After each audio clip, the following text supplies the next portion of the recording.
तो मुझे लगा कि मीडिया में मुसलमान बिल्कुल ज़ीरो हैं। मुसलमानों के पास उर्दू का भी अखबार अपना नहीं है, हुँ, जो हुँ। मुसलमानों की एक तरह से ज़ुबान मानी जाती है। मीडिया में आने का मेरा ख्वाब-ओ-ख़याल नहीं था। नहीं था कोई। मैं एक्सीडेंटल जर्नलिस्ट हूँ। अब जितने बड़े-बड़े मीडिया हाउसेज़ हैं, जिनकी मिलियन में रीच है, करोड़ों जिनके फॉलोवर्स हैं, उनका काम जर्नलिज़्म करना कम रह गया है, मुसलमानों के खिलाफ एजेंडा चलाना, नैरेटिव चलाना ज़्यादा रह गया है। या एक नैरेटिव फैला हुआ है कि हर मुसलमान 2 शादी करता है। मतलब कि नैरेटिव फैला हुआ है। मैं एक बात बताऊँ, पिछले साल करना की चाहिए, बात नहीं है। करना चाहिए? एक अलग सवाल हो गया। और आज के दौर में जब मीडिया 2 हिस्सों में बँटा हुआ है, एक राइट, एक लेफ्ट, तो एक ऐसा मीडिया होना ज़रूरी है जो बिल्कुल सेंटर में हो। जो ये ना बताए कि बीजेपी ही मुसलमानों के असल दुश्मन है और कांग्रेस ही मुसलमानों के असल दोस्त है। महमूद पराचा ने भी एक बार बहुत ज़्यादा हौसला दिया मुझे। हुँ। एक केस को लेकर के गया उनके पास, तो उन्होंने कहा कि अगर जेल जाने के लिए तैयार हो तो जर्नलिज्म करो, वरना जाके किसी मस्जिद में इमामत करो। बोले अजीज़म, आपने सोचा कैसे? आप जहाँ हैं वहीं रहिए। आप जिस गाड़ी में घूम रहे हैं, पता है इस गाड़ी की कीमत कितनी है? इंडिया के रुपए में 2 करोड़ से ज़्यादा है। और जो आपकी गाड़ी को ड्राइव कर रहे हैं तो बिलियनेयर है, यहाँ के बहुत बड़े बिजनेसमैन हैं। तो आपको एजाज़ इस वजह से मिला कि आप मिल्लत टाइम्स के एडिटर हैं। कोई भी अननोन नंबर का कॉल आता है मेरे मोबाइल पर तो लगता है शायद पुलिस का कॉल तो नहीं है हुँ, हुँ। कि भाई ये खबर क्यों चलाया। या जिस तरह की सिचुएशन है, जिस तरह का हमें हमारा काम है, तो ये बात यकीनी है कि आज नहीं तो कल जेल जाना पड़ेगा, गिरफ्तारी होगी, चैनल बैन होगा। आप अपने क्रिटिक्स को कैसे देखते हैं जो आपको बायस्ड या कम्युनल कहते हैं? क्योंकि कई दफ़ा हमने ये चीज़ को देखा है। मुस्लिम जर्नलिस्ट जो होते हैं बहुत आसान होता है उनको लेबल कर देना, उनके ऊपर टैग लगा देना, ये तो कम्युनल है। अब इंडिया के बड़े-बड़े एंकर कह रहे हैं कि मैं प्राइम मिनिस्टर को दिफा करूँगा, दिफा करूँगी, मेरी बुनियादी ज़िम्मेदारी है। प्राइम मिनिस्टर है तो आप उस पर अटैक नहीं कर सकते, हुकूमत है तो आप उसके खिलाफ नहीं बोल सकते। मेरी ज़िंदगी का मकसद है हुँ। मीडिया के ज़रिए कम्युनिटी को, कौम को एम्पावर करना, इस्लाम के पैगाम को पूरी दुनिया तक थ्रू मीडिया पहुँचाना। अस्सलाम वालेकुम दोस्तों, आज हमारे साथ एक ऐसी शख्सियत मौजूद है जिन्होंने इंडिपेंडेंट मुस्लिम मीडिया के लैंडस्केप में एक नया चैप्टर लिखा है। हमारे मेहमान उन चंद जर्नलिस्ट में से हैं जो सिर्फ खबरें रिपोर्ट नहीं करते बल्कि एक नैरेटिव को चैलेंज भी करते हैं। उन्होंने एक ऐसे वक्त में मिल्लत टाइम शुरू किया जब मेन स्ट्रीम मीडिया कम्युनल बायस, प्रोपेगेंडा और सेलेक्टिव साइलेंस का शिकार था। वो मिल्लत टाइम्स के फाउंडर और चीफ एडिटर हैं और उनका काम उन मसाइल को हाईलाइट करना है जो आम तौर पर नेशनल मीडिया के हेडलाइंस तक पहुंचता ही नहीं है। चाहे वो लिंचिंग के केसेस हो, हेट क्राइम्स हो या मार्जिनलाइज्ड कम्युनिटीज़ की आवाज़। हम उनसे बात करेंगे उनके पर्सनल जर्नी के बारे में, देवबंद की तालीम से लेकर एक नई मीडिया प्लेटफॉर्म की बुनियाद तक। साथ ही डिस्कस करेंगे इंडिपेंडेंट मुस्लिम जर्नलिज्म के चैलेंजेस और सस्टेनेबिलिटी के बारे में, कम्युनिटी के अल्टरनेटिव वॉइसेस की ज़रूरी, और ये सवाल भी कि आज के वक्त में एक मुस्लिम जर्नलिस्ट होने का असल मतलब क्या है। तो चलिए शुरू करते हैं हमारी गुफ्तगू मुफ्ती शम्स तबरेज़ कासमी के साथ।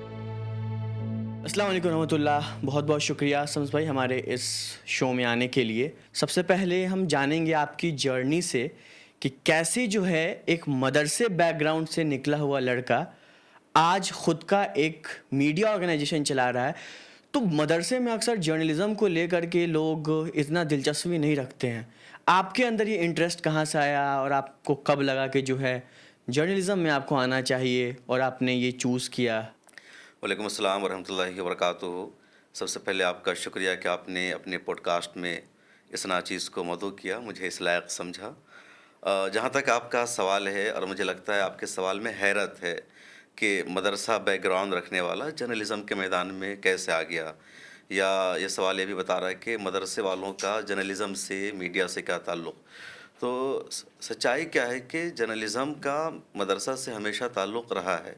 अलबत्ता ये जो इलेक्ट्रॉनिक मीडिया है या सोशल मीडिया है, इसमें मदरसे वाले नहीं रहे हैं या बहुत कम रहे हैं। लेकिन जो प्रिंट मीडिया है, और ख़ास तौर पर प्रिंट मीडिया में जो उर्दू का सेक्शन है, उर्दू जर्नलिज़्म, उर्दू सहाफ़त, तो आप देखेंगे देश की तारीख़ के जो बड़े-बड़े उर्दू अख़बारात निकले हैं, ख़वाह वो आज़ादी से पहले के अखबारात रहे हों या आज़ादी के बाद रहे हों, तो उनमें कई बड़े अखबारात ऐसे हैं जिनको मदरसे वालों ने निकाला है, और अगर मदरसे वालों ने नहीं निकाला तो उसके जो एडिटर रहे हैं, जर्नलिस्ट रहे हैं, कॉलम निगार रहे हैं, वो मदरसे के फ़ुज़ला रहे हैं।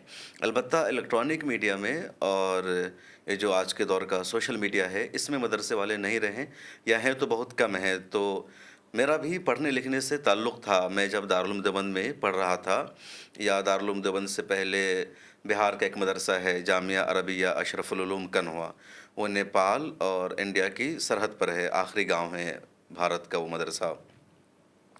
तो वहाँ भी मेरा लिखने का काम था। और मदरसों में बच्चों की एक अंजुमन होती है लड़कों की, तो वहाँ लिखने की तरबियत दी जाती है, तकरीर करना सिखाया जाता है, गुफ्तगू कैसे करनी सब सिखाया जाता है।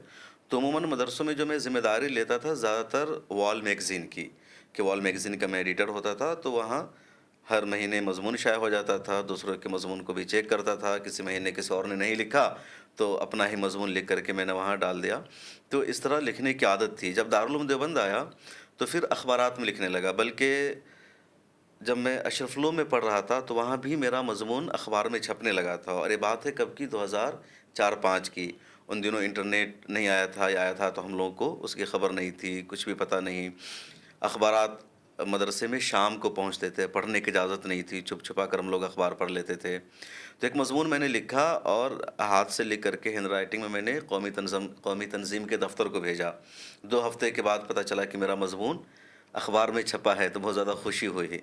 फिर जब देवबंद आया तो यहाँ ज़्यादा आसानी थी कि दिल्ली से नज़दीक है, वो देहात नहीं है, तो वहाँ तमाम अखबारात पहुँचते थे, पढ़ने का मौका मिलता था, लिखने का मौका मिलता था। उसके बाद देवबंद 2010-11 का ज़माना था, तो इंटरनेट आ चुका था, ईमेल आ चुका था, तो हम ईमेल भेजते थे। मैंने जो अपना पहला ईमेल बनाया था जीमेल पर नहीं बल्कि yahoo.com पर, हॉटमेल भी था, उसके बाद फिर जीमेल आया, गूगल आया, तो वहाँ हम लोगों ने ईमेल बनाया।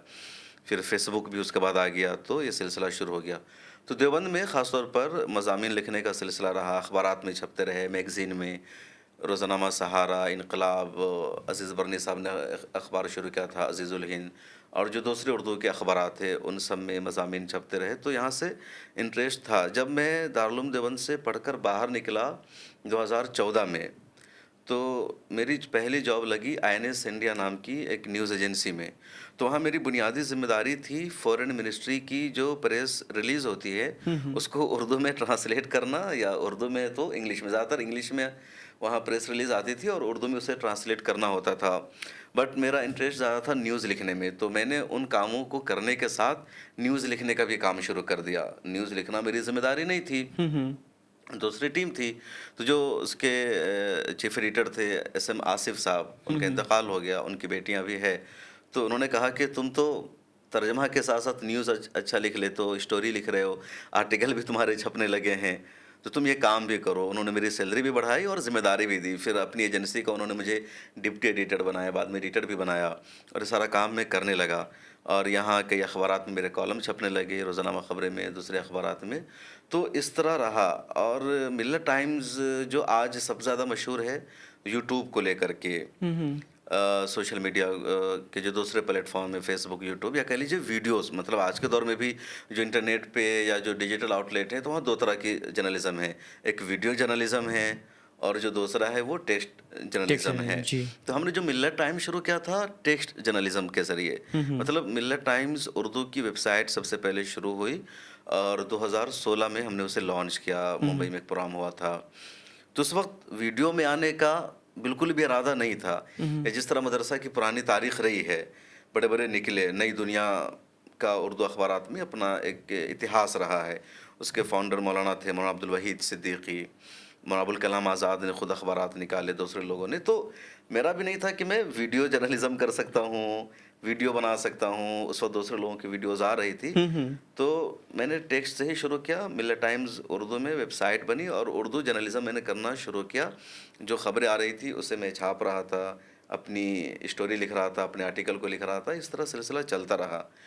2018 के आखिर में जा कर के हम लोगों ने यूट्यूब पर आने का फ़ैसला किया, और वो भी मुझे नहीं था। अचानक एक दिन कोई मामला हुआ, तो एक वीडियो मैंने बनाए। शायद कश्मीर में जो एक यात्रा निकलती है, तो उस यात्रा पर एक हमला हुआ, तो उस हमले के हवाले से मैंने एक वीडियो बनाई। मैं एक फ्लैट में रहता था, शेयरिंग रूम था, 4-5 साथी एक साथ रहते थे और बीच में एक छोटा-सा हॉल था, वहाँ एक टेबल रखा हुआ था। लाइट अच्छी नहीं थी, तो मोबाइल से वीडियो शूट किया। तो उस वीडियो को जब मैंने यूट्यूब पर डाला, तो मौलाना बुरहान कासमी साहब है, मरकज़ुल मारिफ मुंबई के डायरेक्टर हैं।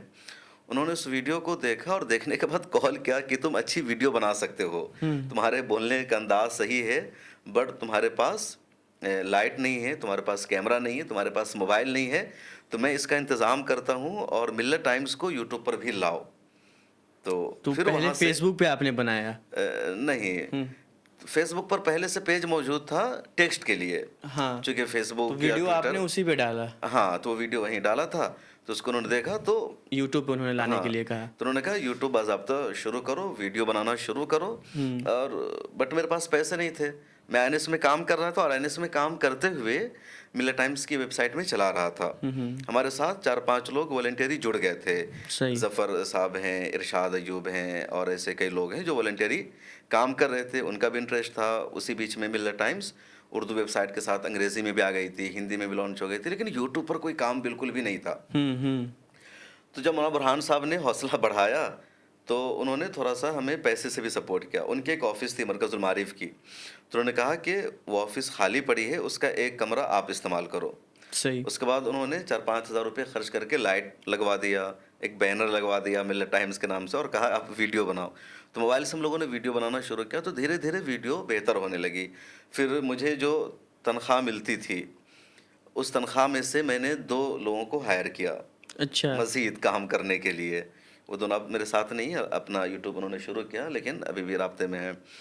तो उन दोनों को चूँकि कहीं से कोई इनकम नहीं है, कोई मदद नहीं है और 2 लोग साथ भी जुड़ गए, उनको पैसा भी देना है, तो मुझे 20,000 रुपये उन दिनों आईओ से सैलरी मिल रही थी। आईएनएस को छोड़कर मैंने इंस्टीट्यूट ऑफ ऑब्जेक्टिव स्टडीज़ को as a media coordinator join किया था, तो वहाँ से मुझे 20,000 रुपये सैलरी मिलती थी और उस 20,000 रुपये में से मैंने 2 लोगों को हायर कर रखा। उनमें से एक को मैं 8,000 रुपये दे रहा था और एक को 5,000 रुपये दे रहा था, बकिया पैसे मेरे बच रहे थे। चूँकि मैं ऑफ़िस में रह रहा था, तो मेरा ऑफ़िस रेंट नहीं लग रहा था, ना ऑफ़िस का रेंट लग रहा था, ना रिहाइश का, चूँकि वहाँ मैं खाली कर दिया था। तो इस तरह मिल्लत टाइम्स की जर्नी शुरू हुई। फिर धीरे-धीरे यूट्यूब पर 2020 में अच्छे खासे व्यूज़ आने लगे। जब 2020 में हमारी जो पहली वीडियो 1 मिलियन गई, तो मुनव्वर आलम हमारे साथ काम कर रहे थे, जिनको मैंने सबसे पहले रखा अपने साथ काम करने के लिए। और तबरेज़ अंसारी की मॉब लिंचिंग हुई थी और उस मॉब लिंचिंग को लेकर के प्रोटेस्ट हुआ था जंतर मंतर पर और देश के 77 इलाकों में। तो उसकी जो वीडियो है वो 1 मिलियन क्रॉस कर गई। उसके बाद फिर लगातार प्रोग्राम हुए, उन सब की वीडियो सामने आई। उसके बाद फिर दिल्ली राइट हुआ, शाहीन बाग प्रोटेस्ट। तो उन दिनों मिल्लत टाइम्स की जो रीच है बहुत अच्छी जा रही थी, लगातार टॉपर था मिल्लत टाइम्स, 5,000 सब्सक्राइबर्स। अब देखिए, मैं बता रहा हूँ कि जब हमारे 1 लाख सब्सक्राइबर हुए, तो 1 लाख सब्सक्राइबर होने के बाद यूट्यूब सिल्वर बटन देता है। तो सिल्वर बटन हमारा तकरीबन 2019 में आया और सिल्वर बटन जब पहुंचा हमारे पास, तो मिल्लत टाइम्स के 3 लाख सब्सक्राइबर्स पूरे हो गए थे। अच्छा, इतना फास्ट ग्रो मतलब करा इतना था? फास्ट ग्रो हुआ, इतनी तेज़ी से बढ़ा दिल्ली राइट में। उसके बाद फिर दिल्ली राइट के बाद थोड़ा-सा चैनल की ग्रोथ रुक गई, क्योंकि बहुत सारी वीडियोज़ थी जिसको डिलीट करवाया गया पुलिस के ज़रिए। कुछ ऐसी फैमिलीज़ थी जिनके इंटरव्यू थे, जिन्होंने बयान दिया था, लेकिन पुलिस ऐसी लोगों को गिरफ्तार कर रही थी, तो उनकी फैमिली का आ रहा था कि प्रॉब्लम हो रही है ना, हमारा चेहरा दिख रहा है। तो कुछ ऐसी वीडियोज़ थी। उसके बाद फेसबुक को भी हुकूमत ने डिलीट करा दिया। फेसबुक पर मिल्लत टाइम्स के 2021 में ही 1 मिलियन फॉलोवर्स हो गए थे। तो आपके पेज को भी जो है गवर्नमेंट की तरफ से? हाँ, गवर्नमेंट की तरफ से एक्शन लेकर के उसको डिलीट करा दिया गया। हालाँकि फेसबुक डिलीट हो जाने के बाद हम लोगों को बड़ा सदमा लगा, चूँकि उसी पर सबसे ज़्यादा रीच थी, तो दोबारा से पेज बनाया। फिर उस पेज को उतने फॉलोवर्स नहीं मिले जितने मिलने चाहिए थे, लेकिन किसी तरह वहाँ तक पहुँचा। तो अब अल्हम्दुलिल्लाह जो अभी जर्नी है, मेरी मदरसे की जर्नी रही या मिल्लत टाइम्स की जर्नी रही, तो हमेशा हम लोगों ने ये सोचा कि रास्ते में दुश्वारी आएँगी, मुश्किल आएँगी, उन सबको नज़रअंदाज करके आगे काम करना है। अच्छा, आप अलग-अलग न्यूज़ एजेंसी के साथ काम कर रहे थे, मेन स्ट्रीम में भी आप काम कर रहे थे। तो मेन स्ट्रीम जर्नलिज़्म को छोड़ कर के आपको ऐसा क्यों लगा कि अपना प्लेटफ़ॉर्म शुरू करना चाहिए, अपना यूट्यूब चैनल हो, अपना वेबसाइट हो, आपने ये क्यों चूज़ किया?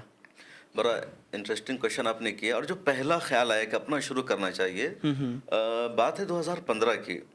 मैं दिल्ली 2014 के आखिरी में आया था, आईएनएस में काम कर रहा था और यहाँ आने के बाद तमाम अखबारात में मेरे आर्टिकल छपते थे और मैं 2-3 उर्दू न्यूज़पेपर के लिए फ्री में कॉलम लिखता था। मतलब कोई भी कॉलम अच्छा। लिखता है तो उसको पेमेंट मिलती है, मैं लेकिन अपने इंटरेस्ट की वजह से मैं फ्री में लिखता था और ज़्यादातर मैं मिडिल ईस्ट, मशरिक़ वस्ता के हालात पर लिखता था। तो एक न्यूज़पेपर है, वहाँ भी मेरा कॉलम पाबंदी के साथ छपता था। मेरा एक आर्टिकल था, एक मज़मून था सीरिया के मौजू पर, शाम के हालात पर।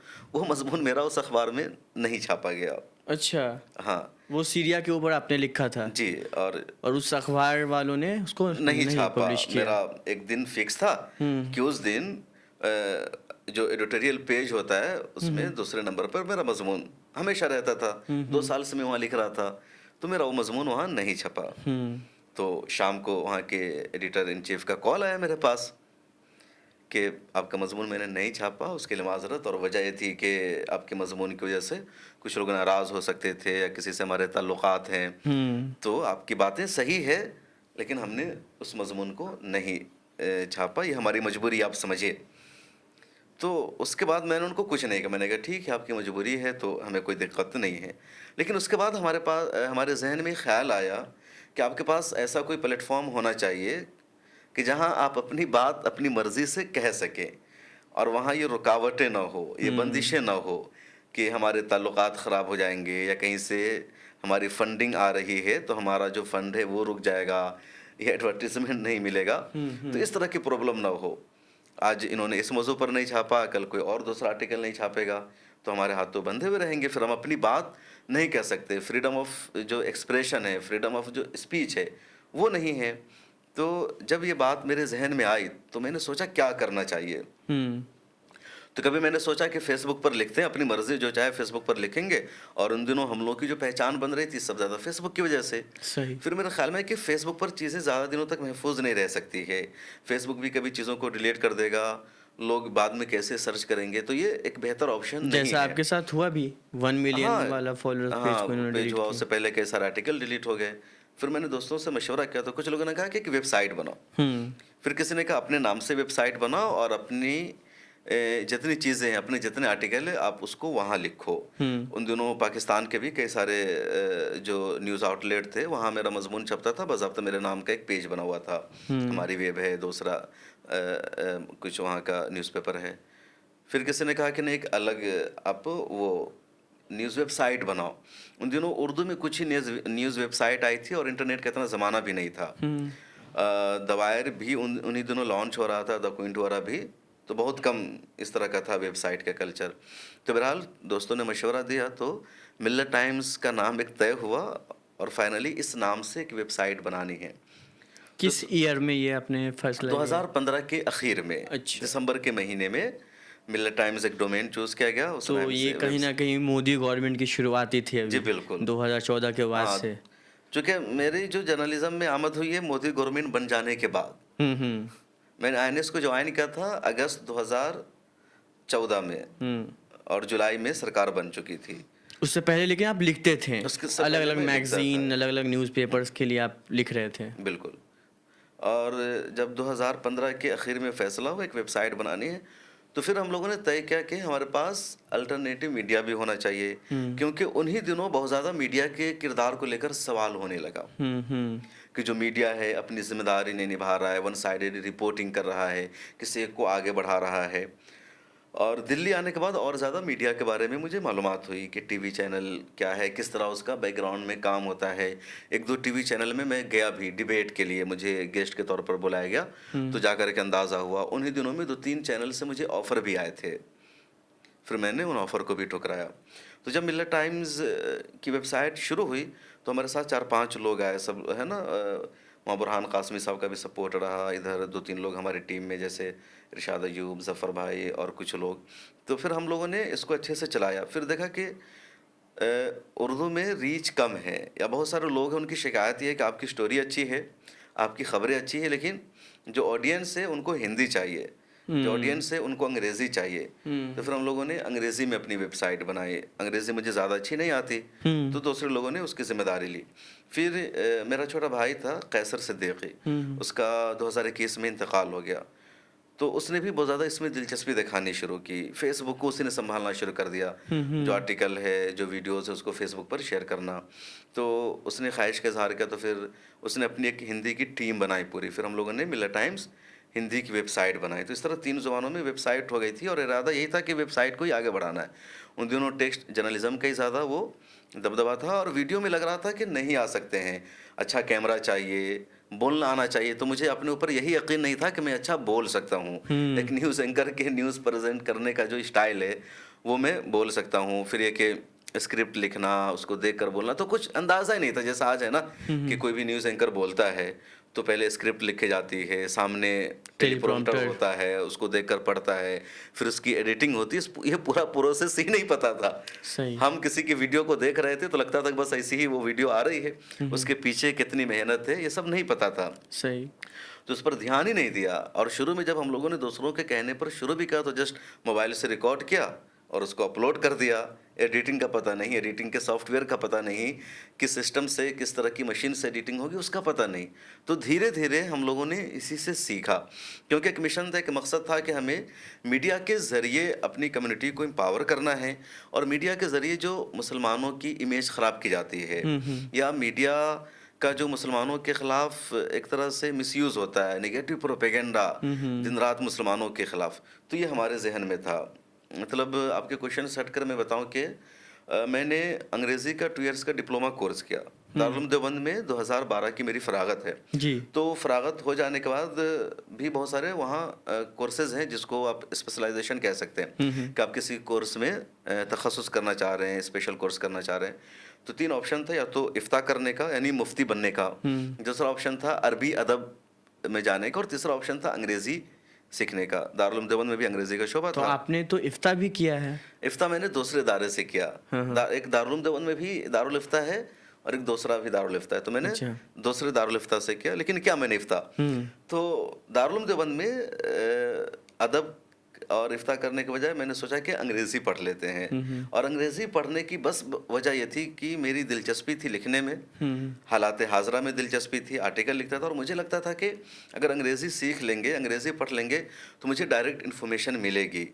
दुनिया में क्या चल रहा है उसकी खबर मिलेगी। डायरेक्ट अंग्रेज़ी अखबार पढ़ सकते हैं, उर्दू का सहारा नहीं लेना पड़ेगा, ट्रांसलेशन का सहारा नहीं लेना पड़ेगा और फिर जो कुछ इंग्लिश मीडिया में या दूसरी ज़ुबानों में मुसलमानों के ख़िलाफ़ चल रहा है, बदनाम किया जा रहा है, उसको हम अच्छे से काउंटर कर सकते हैं। तो उस वक्त भी ये ज़हन में था और जब दिल्ली आया और मीडिया के किरदार पर ही सवाल उठने लगा। अच्छा, उन दिनों ना ये भी ज़हन में था, चूँकि कांग्रेस की हुकूमत नई-नई बदली थी और जब देवबंद के ज़माने में मैं पढ़ रहा था, तो बहुत ज़्यादा ये हो रहा था कि भाई कहीं बम धमाका हुआ, नाम आ रहा है मुसलमान का, दहशतगर्द मुसलमान, और कहीं नाम मुसलमान का नहीं आया तो उसको दहशतगर्दाना हमला ही नहीं कहा जा रहा है, कहा जा रहा है कि बम ये क्या बोलते हैं अटैक कि है। पटाखा फूटा है। मतलब जहाँ पर मुसलमानों का नाम आता था तो वहाँ कहा जाता था बम धमाका हुआ, मुसलमान पकड़े गए, दहशतगर्द पकड़े गए, अलकायदा के मेंबर पकड़े गए। और अगर कहीं पर बम धमाका होता था और उसमें मुसलमानों का नाम फौरी तौर पर नहीं आता था तो उसको कहा जाता था कि पटाखा फूटा है ये सिलसिला तो या अभी भी गैस जारी है। ब्लास्ट हुआ है। तो उस दौर में भी था, अब भी जारी है। तो इन चीज़ों ने भी मजबूर किया कि मीडिया का जो नैरेटिव है वो एक तरफा है, मीडिया का अंदाज वन साइडेड है, इसलिए इसको काउंटर करने के लिए आपके पास अपना प्लेटफॉर्म होना ज़रूरी है। तो आपका विज़न क्या था मिलर टाइम्स को लेकर के? यही सारी चीज़ें कि इनको काउंटर किया जा सके, जो प्रोपेगेंडा चला रहे हैं, एक अपनी नैरेटिव बनाई जा सके मीडिया में, यही विज़न था आपका?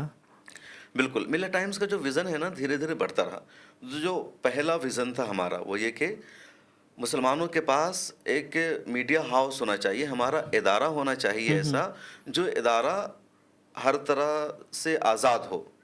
चूँकि जो पहला ख़्याल आया कि आपको अपना एक इदारा शुरू करना है, तो वहाँ हमें यही लगा कि किसी के मातहत चल रहा है, कहीं से फंडिंग का दबाव है, तो मुकम्मल आज़ादी नहीं। तो जो पहला हमारा मकसद था कि मुसलमानों के पास अपना एक मीडिया प्लेटफ़ॉर्म होना चाहिए, जहाँ हर तरह की आज़ादी हो और बिल्कुल सही अंदाज में मुकम्मल आज़ादी के साथ कोई भी अपनी बात कह सके, कोई भी आर्टिकल लिख सके, किसी तरह का प्रेशर न हो। तो ये बुनियादी मकसद था। उसके बाद जैसे-जैसे इस फ़ील्ड में घुसे, तो उसको हम लोगों ने और शेप किया कि हमें कैसे और किस रुख पर मिलर टाइम्स को लेकर जाना है, कि सही। मुसलमानों को एम्पावर करना है, मुसलमानों के ख़िलाफ़ जो नेगेटिव है उसको काउंटर करना है, एक नैरेटिव देना है और मीडिया सबसे बड़ी ताकत है। फिर हम लोगों ने देखा कि जो नया ज़माना इंटरनेट का आ रहा है, डिजिटल का ज़माना आ रहा है, तो यहाँ मुसलमान खाली हैं। सही। अखबारात मुसलमानों में जो एक बड़ी तादाद है उर्दू अखबारात को पढ़ती है, और उर्दू अखबारात भी मुसलमानों के हाथों से निकल गए थे। उर्दू का 2 अखबार है जो सबसे ज़्यादा मुसलमानों के बीच में पढ़ा जाता है, एक सहारा, एक रोज़नामा इनकलाब। अब सहारा सुब्रत राय का था, उनका इंतकाल हो गया, नहीं सहारा ग्रुप का है, तो वहाँ मुसलमानों की पॉलिसी नहीं चलती है। सहारा हिंदी में अलग खबर है और उर्दू में अलग खबर है, तो वहाँ किसी के एजेंडा को चलाया जाता है। इनकलाब दैनिक जागरण का है। इनकलाब को मुसलमानों ने महाराष्ट्र में, मुंबई में शुरू किया था, लेकिन इनकलाब को दैनिक जागरण ने ख़रीद लिया। दैनिक जागरण आरएसएस का सबसे बड़ा सपोर्टर है, तो यहाँ भी एक तरह से एक एजेंडा को चलाया जाने लगा। दूसरे जो अखबारात हैं उर्दू के कई सारे, तो उनकी रीच नहीं है, सर्कुलेशन नहीं। किसी की कॉपी 200 छपती है, किसी की 400 छपती है, किसी की ज़्यादा 1000 छपती है। साउथ में कुछ अखबारात हैं जिनकी पोजीशन ठीक ठाक है, जैसे हैदराबाद में सियासत है, मुनसिफ है, या सालार है बेंगलुरु में। तो मुझे लगा कि मीडिया में मुसलमान बिल्कुल ज़ीरो हैं। मुसलमानों के पास उर्दू का भी अखबार अपना नहीं है, जो मुसलमानों की एक तरह से ज़ुबान मानी जाती है। अंग्रेज़ी का मैदान मुकम्मल तौर पर खाली है, मुसलमानों के पास अंग्रेज़ी का एक भी न्यूज़पेपर नहीं है। उसके बाद हिंदी में भी नहीं है, टीवी चैनल भी मुसलमानों के पास नहीं है, 1-2 बाद में शुरू हुए हैं, तो उनकी रीच नहीं है। तो इन चीज़ों ने मजबूर किया कि सबसे बुनियादी चीज़ जो है काम करने के लिए वो ये कि मुसलमानों के पास एक प्लेटफॉर्म हो, आपके पास इदारा हो। क्योंकि अगर आपके पास इदारा है तो आप पॉलिसी मेकर बनते हैं, आप किसी से भी काम करा सकते हैं अपनी आइडियोलॉजी के मुताबिक। जिस तरह हम देखते हैं कि आज तक में कोई काम कर रहा है और वो मुसलमान है, उसके बावजूद उसको वही बोलना पड़ता है जो ऊपर से कहा जाता है। सही। और हमें देखकर गुस्सा आता है कि मुसलमान होकर के इस तरह मुसलमानों के खिलाफ बोल रहा है, इस्लाम के खिलाफ बोल रहा है, लेकिन उसकी मजबूरी है, वो नहीं बोलेगा तो उसकी जॉब चली जाएगी। तो फैसला एक जर्नलिस्ट नहीं करता है, बल्कि जर्नलिस्ट के पीछे जो ग्रुप बैठा है, जिनका इदारा है, वो फैसला करते हैं कि क्या खबर जाएगी नहीं जाएगी। सही। उन्हीं दिनों खबर भी आई थी, बहुत ज़्यादा वायरल हुई थी, और उन्होंने अपना न्यूज़ पोर्टल शुरू किया था। आपको रिफत जावेद उनका नाम है, सही। बीबीसी में जर्नलिस्ट, जनता के रिपोर्टर। हाँ ना, जनता का रिपोर्टर। उन्होंने 2014 में शुरू किया था, बहुत पहले, द वायर, द क्वीन, इन सबसे पहले। और तो उनसे भी मेरी मुलाकात हुई एक प्रोग्राम में, बाद में मैंने उनको बुलाया भी। 2016 में मिले या 17 में मिले टाइम्स का एक प्रोग्राम हुआ। तो वो पहले आज तक में काम कर रहे थे, उससे पहले आज तक में सीनियर पोस्ट पर थे। अब उनको हटाया गया आज तक से सिर्फ एक तस्वीर को चलाने की वजह से। और तस्वीर क्या थी कि नरेंद्र मोदी की शायद कोई रैली थी, और उस रैली की ड्रोन तस्वीर उन्होंने चला दिया था आज तक पर, जिसमें कुर्सियां खाली दिख रही थी। तो उस तस्वीर को चलाने की वजह से उनके खिलाफ एक्शन लिया गया, उनको हटा दिया गया आज तक से। उसके बाद उन्होंने जनता का रिपोर्टर शुरू किया। तो जब ये खबर मालूम हुई, उनसे मुलाकात हुई, तो पता चला इस तरह की पॉलिसी होती है, इसलिए इदारा आपके पास ज़रूरी है। रिफत जावेद इतना बड़ा नाम, इतने बड़े जर्नलिस्ट, लेकिन उनका इदारा नहीं, तो उनके खिलाफ एक्शन लिया गया क्योंकि उन्होंने सच दिखाया। तो इदारा होना, प्लेटफॉर्म होना बहुत ज़्यादा ज़रूरी था, इसलिए मिल्लत टाइम्स को हम लोगों ने कायम किया, और धीरे धीरे इसका सफ़र आगे बढ़ता रहा। तो अभी के भारत में इंडिपेंडेंट मुस्लिम मीडिया चलाना कितना मुश्किल है, कितना चैलेंजिंग है? क्योंकि सेंसरशिप है, देखें आप, कोई भी न्यूज़ आती है, कई दफ़ा गवर्नमेंट जो है ट्विटर से हटवा देती है, यूट्यूब से अब हटने लगी हैं वीडियोस, फेसबुक डिलीट कर देता है, फेसबुक पेज रिमूव कर देता है। मुझे याद है 2020 के बाद दिल्ली मुस्लिम राइट्स जो हुए, एंटी मुस्लिम राइट्स जो थे, उसके बाद मेरे भी पेजेस थे, वो काफ़ी 1 लाख से ज़्यादा फॉलोअर्स था, उसको इन्होंने डिलीट करवा दिया, वो बिल्कुल पेज हट ही गया। तो आप इसको किस तरीके से देखते हैं, और अभी के भारत में कितना मुश्किल है इंडिपेंडेंट मुस्लिम मीडिया चलाना? मीर फैसल साहब, चैलेंजेस सिर्फ एक नहीं बल्कि कई सारे हैं। ये तो सबसे बड़ा चैलेंजेस है कि यूट्यूब आपकी वीडियो को हटा दे रहा है या फेसबुक हटा दे रहा है। उससे पहले का सबसे बड़ा चैलेंज ये है कि आप आज के भारत में कोई इनिशिएटिव लेते हैं कि हमें एक इंडिपेंडेंट मीडिया हाउस बनाना है। क्योंकि एक मीडिया हाउस बनाने के लिए, और आज जिस तरह का दौर है, क्वालिटी हो, अच्छा प्रोडक्शन हो, कंटेंट ठीक ठाक हो, स्टोरी आप सही कर सके, क्योंकि एक भीड़ है, हर कोई सोशल मीडिया पर मौजूद है, सही, हर किसी के पास खबर है। तो इस खबर की दुनिया में, सोशल मीडिया की दुनिया में आपको कैसे मुमताज़ बनना है, कैसे ऐसी न्यूज़ को लाना है कि दूसरे आपको देख सके, तो यही सबसे बड़ा चैलेंज है। उसके लिए आपको पैसा चाहिए, फंडिंग चाहिए। और दूसरा, अगर ये सब आप कर लेते हैं तो चैलेंज है कि सोशल मीडिया पर आपको रीच मिले, आपकी खबर दूसरों तक पहुंच सके। और तीसरा बड़ा चैलेंज ये कि अगर आप फंडिंग का इंतज़ाम कर लेते हैं, टीम आप लेकर आ जाते हैं, सोशल मीडिया पर आपकी चीज़ें दूसरों तक पहुंच भी जाती है, तो फिर वो चौथा बड़ा चैलेंज है जो आपने बताया कि सेंसरशिप। और सेंसरशिप दो तरह से है मुसलमानों के लिए, एक सोशल मीडिया कंपनीज की तरफ से और दूसरा हुकूमत की तरफ से। सही। सोशल मीडिया की तरफ से जो सबसे पहला हमारे लिए चैलेंज है वो ये है कि सोशल मीडिया, ख़ासतौर पर फेसबुक और मेटा ने अपनी एक नई पॉलिसी बना रखी है। अब मेटा चाहता है कि इस तरह की चीज़ें दिखाओ, उस तरह की चीज़ें ना दिखाओ। अब मुसलमानों के फेवर में आपने खबर देखा है, मेटा उसको डिलीट कर देता है। बहुत सारी ऐसी ऑर्गेनाइजेशन है जिसको मेटा ने बैन कर रखा है, सही। जबकि वो ऑर्गेनाइजेशन अपने वजूद के लिए लड़े। मिसाल से समझिए कि तालिबान को मेटा ने बैन कर रखा फेसबुक पर। सही। अब तालिबान की अफगानिस्तान में हुकूमत है, वहाँ की एक तरह से पॉलिटिकल पार्टी है। अमेरिका की उनके साथ डील हुई है, दुनिया के कई मुल्कों ने अब उनको तस्लीम किया है। अब तालिबान की आप खबर चलाएंगे, फेसबुक पर डालेंगे, फेसबुक कहेगा कि नहीं, तालिबान हमारे यहाँ बैन है, तालिबान के बारे में आप खबर नहीं दिखा सकते, और फेसबुक पेज आपकी वीडियो को डिलीट कर देगा, रीच डाउन हो जाएगा, एक्शन ले लेगा, रीच डाउन हो जाएगा, शैडो बैन हो जाएगा। मिसाल ले लीजिए हमास का, है ना। पैलेस्टीन से रिलेटेड हमास खबर नहीं दिखा को सकते। यूएन ने टेररिस्ट ऑर्गेनाइजेशन करार नहीं दे रखा है, अमेरिका ने दे रखा है। सही। यूएन के लिए वो एक ऑर्गेनाइजेशन है जो अपने देश की आज़ादी के लिए जंग लड़ रही है, फ़लस्तीन के लिए उनकी कुर्बानी है। अब हमास को फेसबुक ने बैन कर रखा है। अब हमास से रिलेटेड कोई भी वीडियो फेसबुक पर डालेंगे, फेसबुक एक्शन ले लेगा, डिलीट कर देगा। मिल्ले टाइम्स उर्दू का पेज है, अभी कल ही उसकी एक वीडियो को डिलीट कर दिया कि हमास एक टेररिस्ट ऑर्गेनाइजेशन है और आपने क्यों इसके बारे में वीडियो अपलोड किया। तो ये इस तरह का चैलेंज है। उसके अलावा सोशल मीडिया का एक और चैलेंज क्या है कि सोशल मीडिया का जो एल्गोरिदम है वो जो काम करता है ना, कई मरतबा ऑटोमेटिक काम करता है और वो सही चीज़ों को भी गलत डायरेक्शन में लेकर चला जाता है। अब आपकी एक वीडियो है, आपने सही मौजू पर वीडियो बनाई है, यूट्यूब क्या करेगा, उसके मोनेटाइजेशन को ख़त्म कर देगा या उसकी रीच को घटा देगा, वीडियो को टेक डाउन कर देगा, वो डिलीट कर देगा। तो एक बड़ा चैलेंज है कि कैसे आपकी वीडियो वहाँ पर रहे।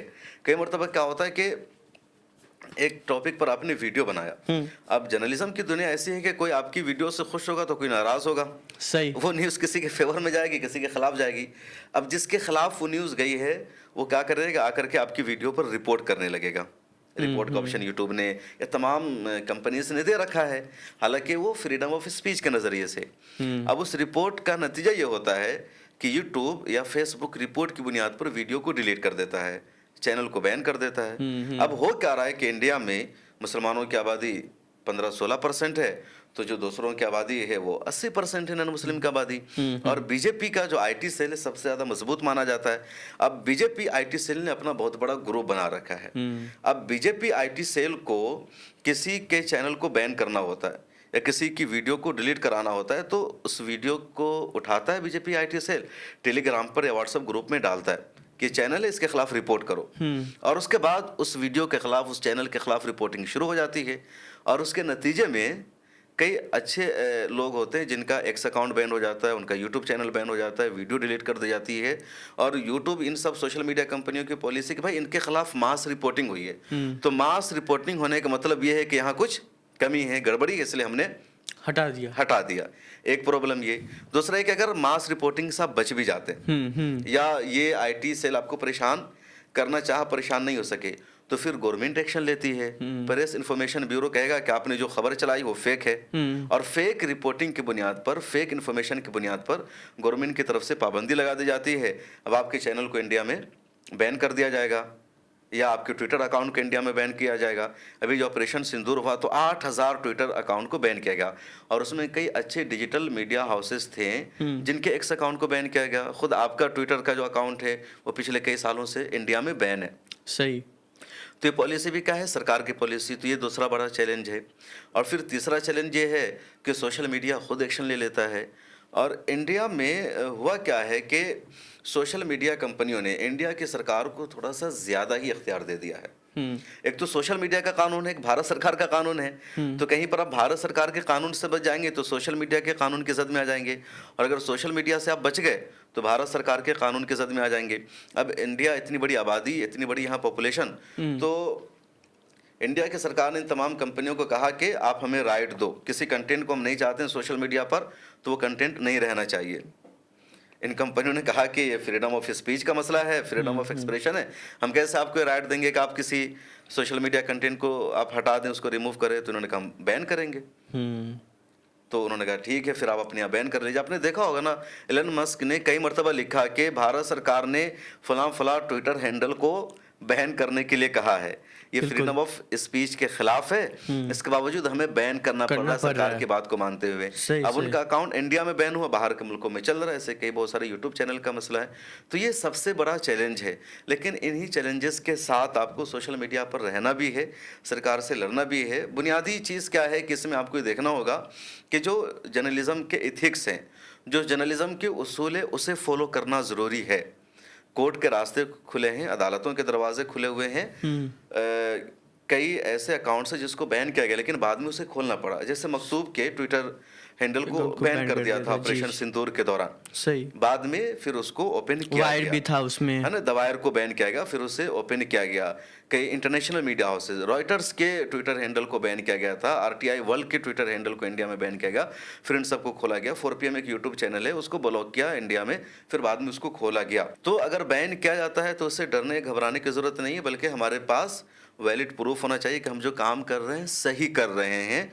तो हम अदालत का दरवाज़ा खटखटाएंगे और कहीं ना कहीं सरकार को पीछे हटना पड़ेगा। आपको लगता है कि इंडिया में जो है मुस्लिम मीडिया है वो रिएक्शनरी है या प्रोएक्टिव विजन के साथ जो है वो काम कर रहा है, प्रोएक्टिव विजन के साथ चल रहा है? असल है क्या, दो चीज़ें।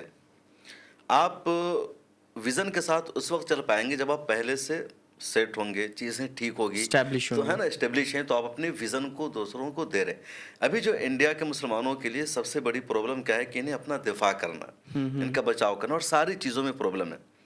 तो एक है कि आपके खिलाफ कोई अटैक नहीं हो रहा, आपके खिलाफ कोई नैरेटिव नहीं चलाया जा रहा है, आपके खिलाफ कोई नेगेटिव प्रोपेगेंडा नहीं किया जा रहा है। तो ये चीज़ें अपनी जगह सेट है, एस्टेब्लिश है। तो फिर आपको कोई विज़न दूसरों को देना है, दूसरों तक एक आइडिया पहुंचाना है, कि नैरेटिव देना है।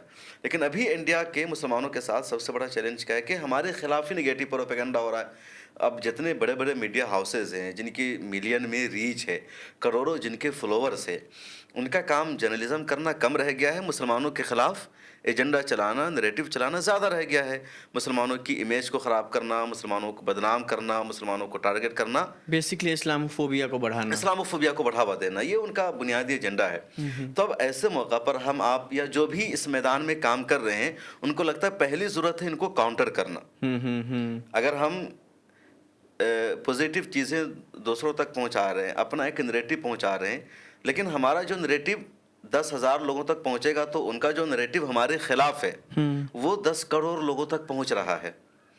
तो ऐसे मौका पर जो भी मीडिया हाउसेज मुसलमानों के चल रहे हैं, उनको लगता है कि पहले नंबर पर हमें उन्हें काउंटर करना चाहिए, कि 10,000 या 10 लाख 10 करोड़ लोगों के जहन को वो जो ख़राब कर रहे हैं उसको रोकना है, उसका जवाब देना है। जो झूठ उनकी तरफ से फैलाया जा रहा है, उस झूठ को झूठ साबित करना है। तो ये पहली कोशिश होती है, और ये काम इतनी तेज़ी के साथ हो रहा है ना, मतलब कोई दिन ऐसा नहीं है, टीवी चैनल की कोई ऐसी लाइन नहीं होती जिसमें इस्लाम के ख़िलाफ़, मुसलमानों के ख़िलाफ़ कोई नैरेटिव नहीं चलाया जाता, कोई झूठा प्रोपेगेंडा नहीं किया जाता। और उसकी वजह से ये मौका नहीं मिल पाता किसी को कि पॉजिटिव अंदाज में काम कर सके, कोई विज़न दे सके, कोई नैरेटिव दे सके। तो ये सबसे बड़ा मसला है। आपके नज़दीक एक्टिविज़म और जर्नलिज्म के बीच में कहाँ लाइन ड्रॉ करनी चाहिए? कई दफ़ा बहुत से जर्नलिस्ट हैं जिनके ऊपर ये इल्ज़ाम भी लगता है कि ये जर्नलिज्म के साथ साथ एक्टिविज़म भी कर रहे हैं, तो उसमें उस बीच में लाइन ड्रॉ कहाँ किया जा सकता है जिसको सिर्फ जर्नलिस्ट को जर्नलिस्ट की तरह ही देखा जाए, उसको एक्टिविस्ट ना कहा जाए? देखिए, जर्नलिज्म जो काम है ना, बहुत ज़्यादा पेशन का है, सब्र का है। कई मरतबा हमारे ख्यालात कुछ और होते हैं, जज्बात कुछ और होते हैं, लेकिन जर्नलिज्म का उसूल ये है कि आपको न्यूट्रल रहना है, आपको किसी एक की साइड नहीं लेनी है, जो सच है उसको सच बोलना है।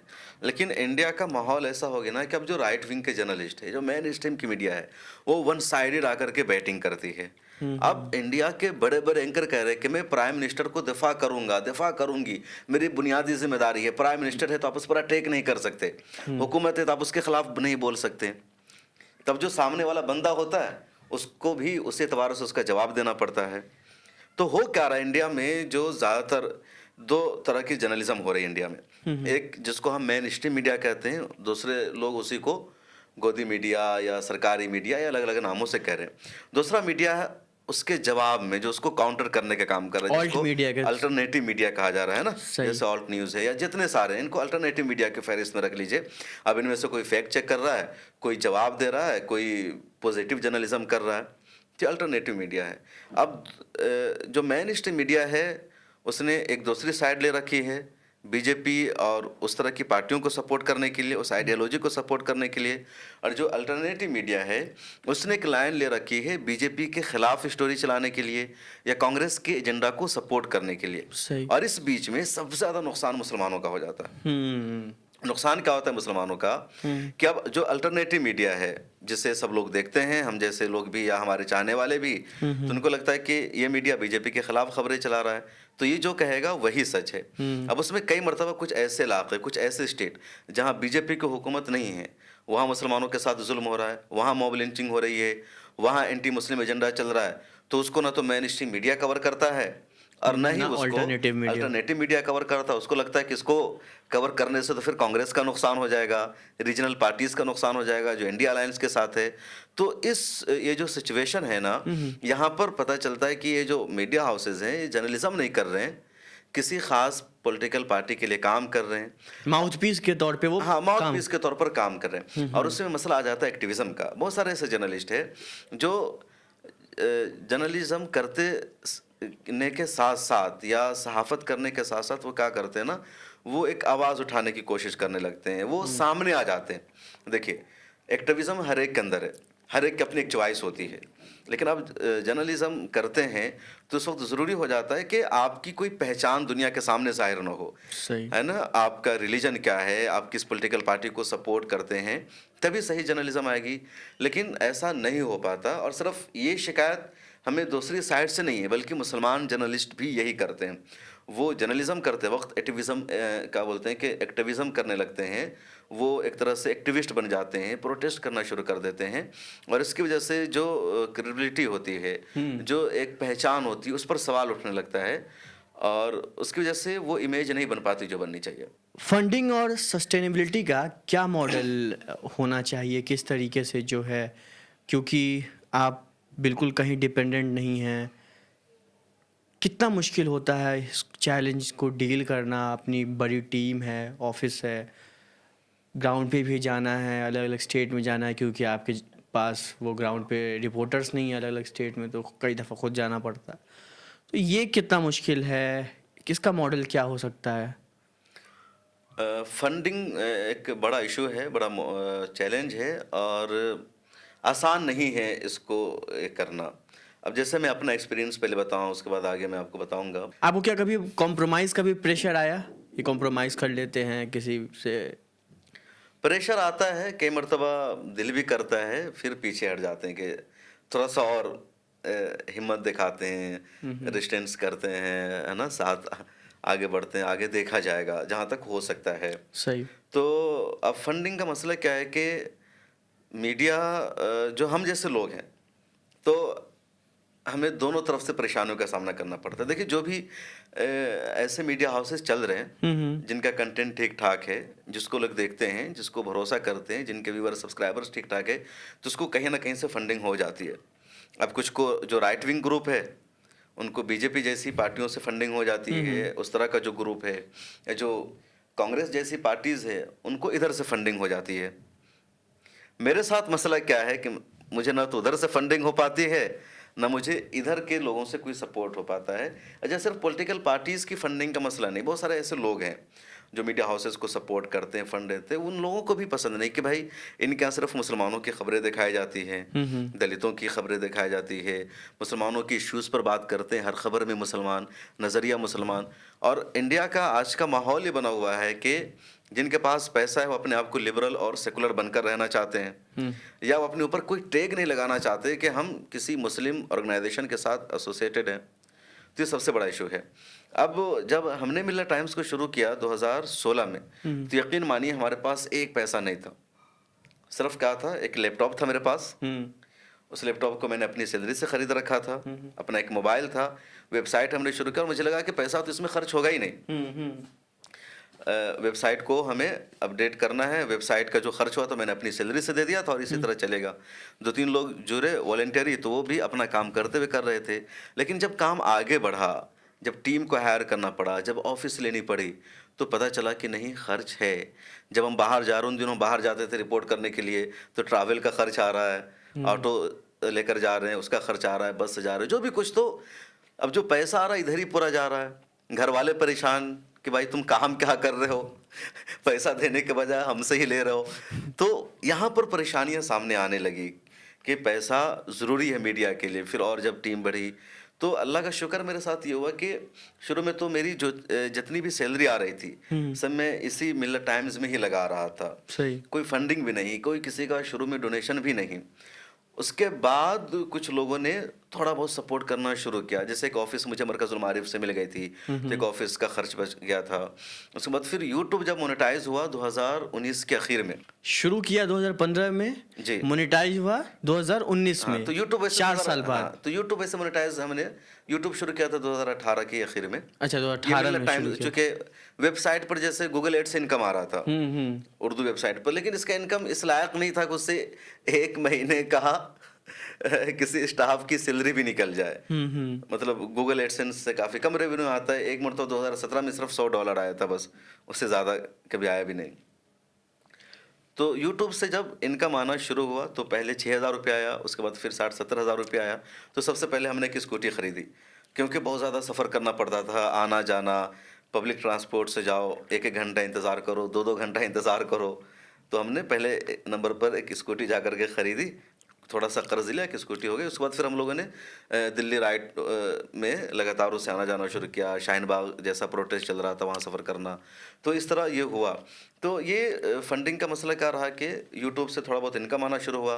उसके बाद 2020 के बाद हमने थोड़ी सी क्राउड फंडिंग पर ध्यान दिया, फंड रेजिंग की, लेकिन आया नहीं। फंड रेजिंग किया तो फर्स्ट टाइम जो हमने फंड रेजिंग की सिर्फ 6,000 रुपये आए, और वो भी एक ऐसे ऐप का हमने इस्तेमाल किया, वो पैसा उसी में रह गया।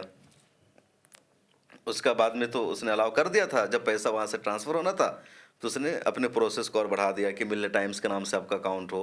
उस वक्त हमारी चीज़ें थी नहीं परफेक्ट, तो वो नहीं हो पाया। उसके बाद फिर इन चीज़ों को हमने सही किया, एक कंपनी बनाई मिल्लत न्यूज़ नेटवर्क प्राइवेट लिमिटेड, मिल्लत टाइम्स को उसके तहत किया, उसका अकाउंट खुला, सारी चीज़ें हुई।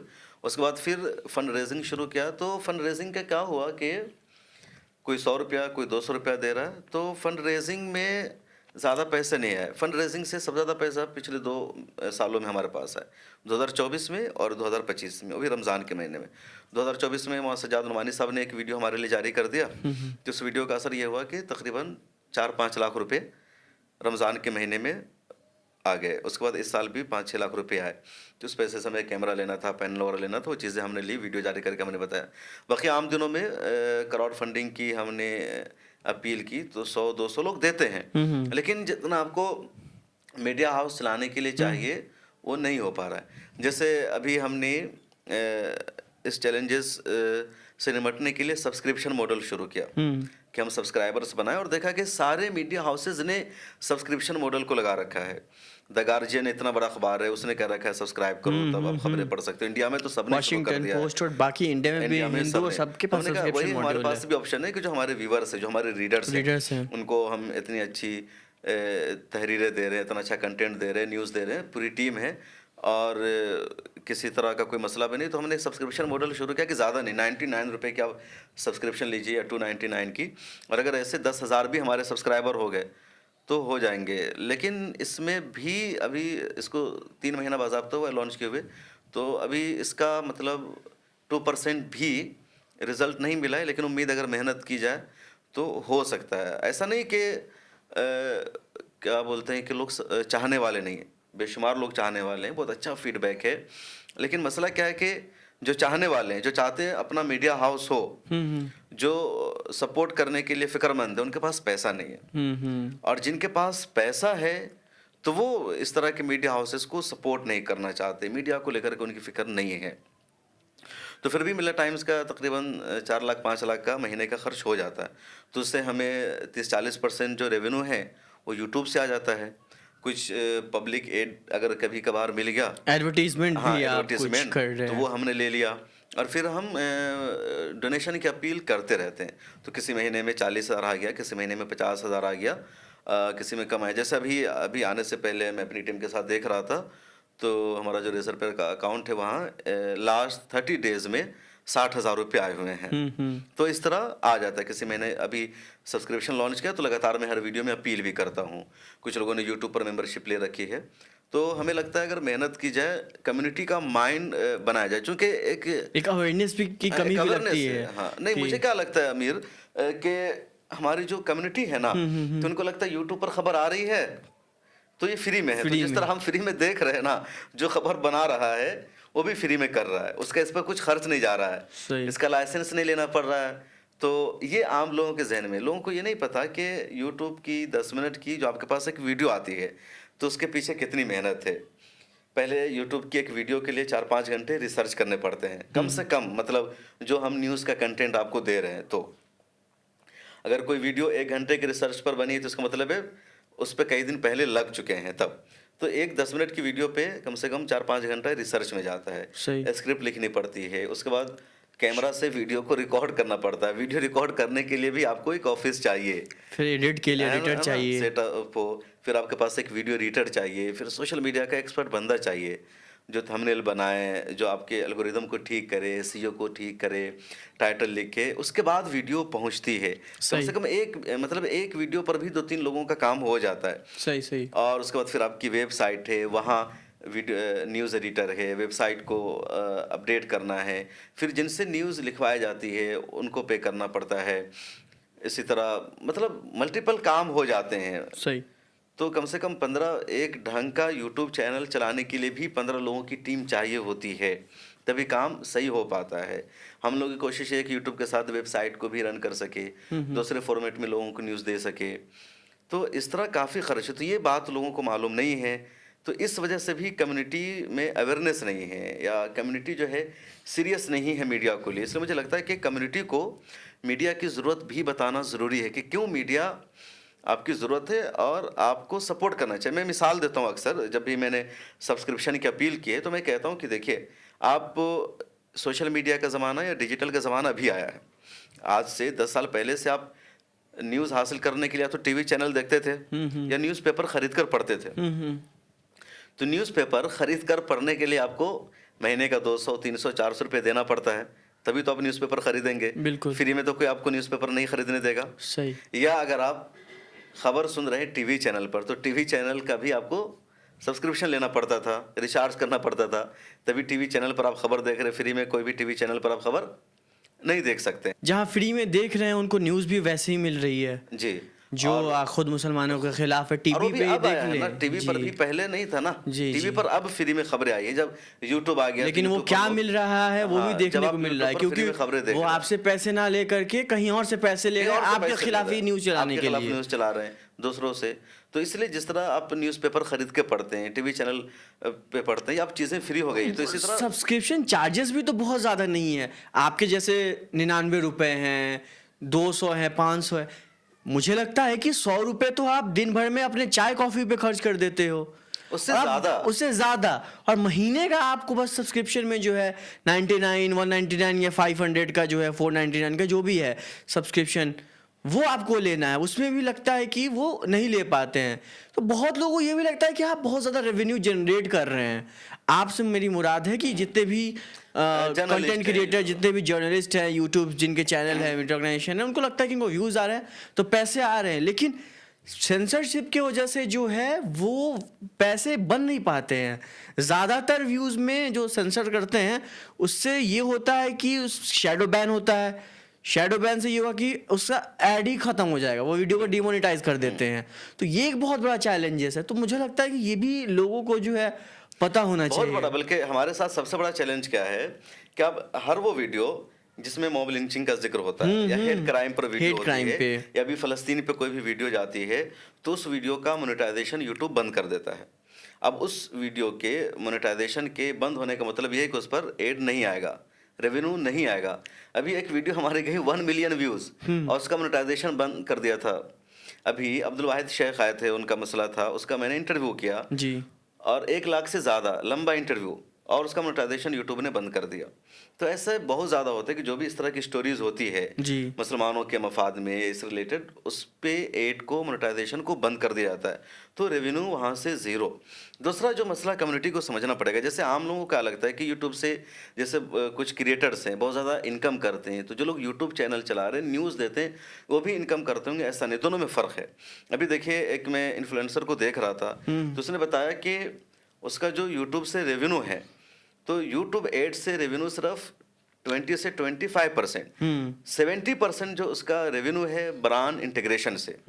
और जो बड़े बड़े ब्रांड है जो अपना एडवर्टीजमेंट कराते हैं, वो अमूमन यूट्यूब चैनल को जो न्यूज़ चलाते हैं उनको अपना एडवर्टीजमेंट नहीं देते हैं, या देते भी हैं तो कुछ बड़े को, ललन टॉप टाइप को दे दिया, मिलर टाइम्स को तो बिल्कुल नहीं दे पाएंगे, इस तरह के जो भी हैं। सही। तो होता क्या कि ब्रांड का जो एड है इस तरह के चैनल को नहीं मिल पाता है, तो वहाँ से एड ख़त्म।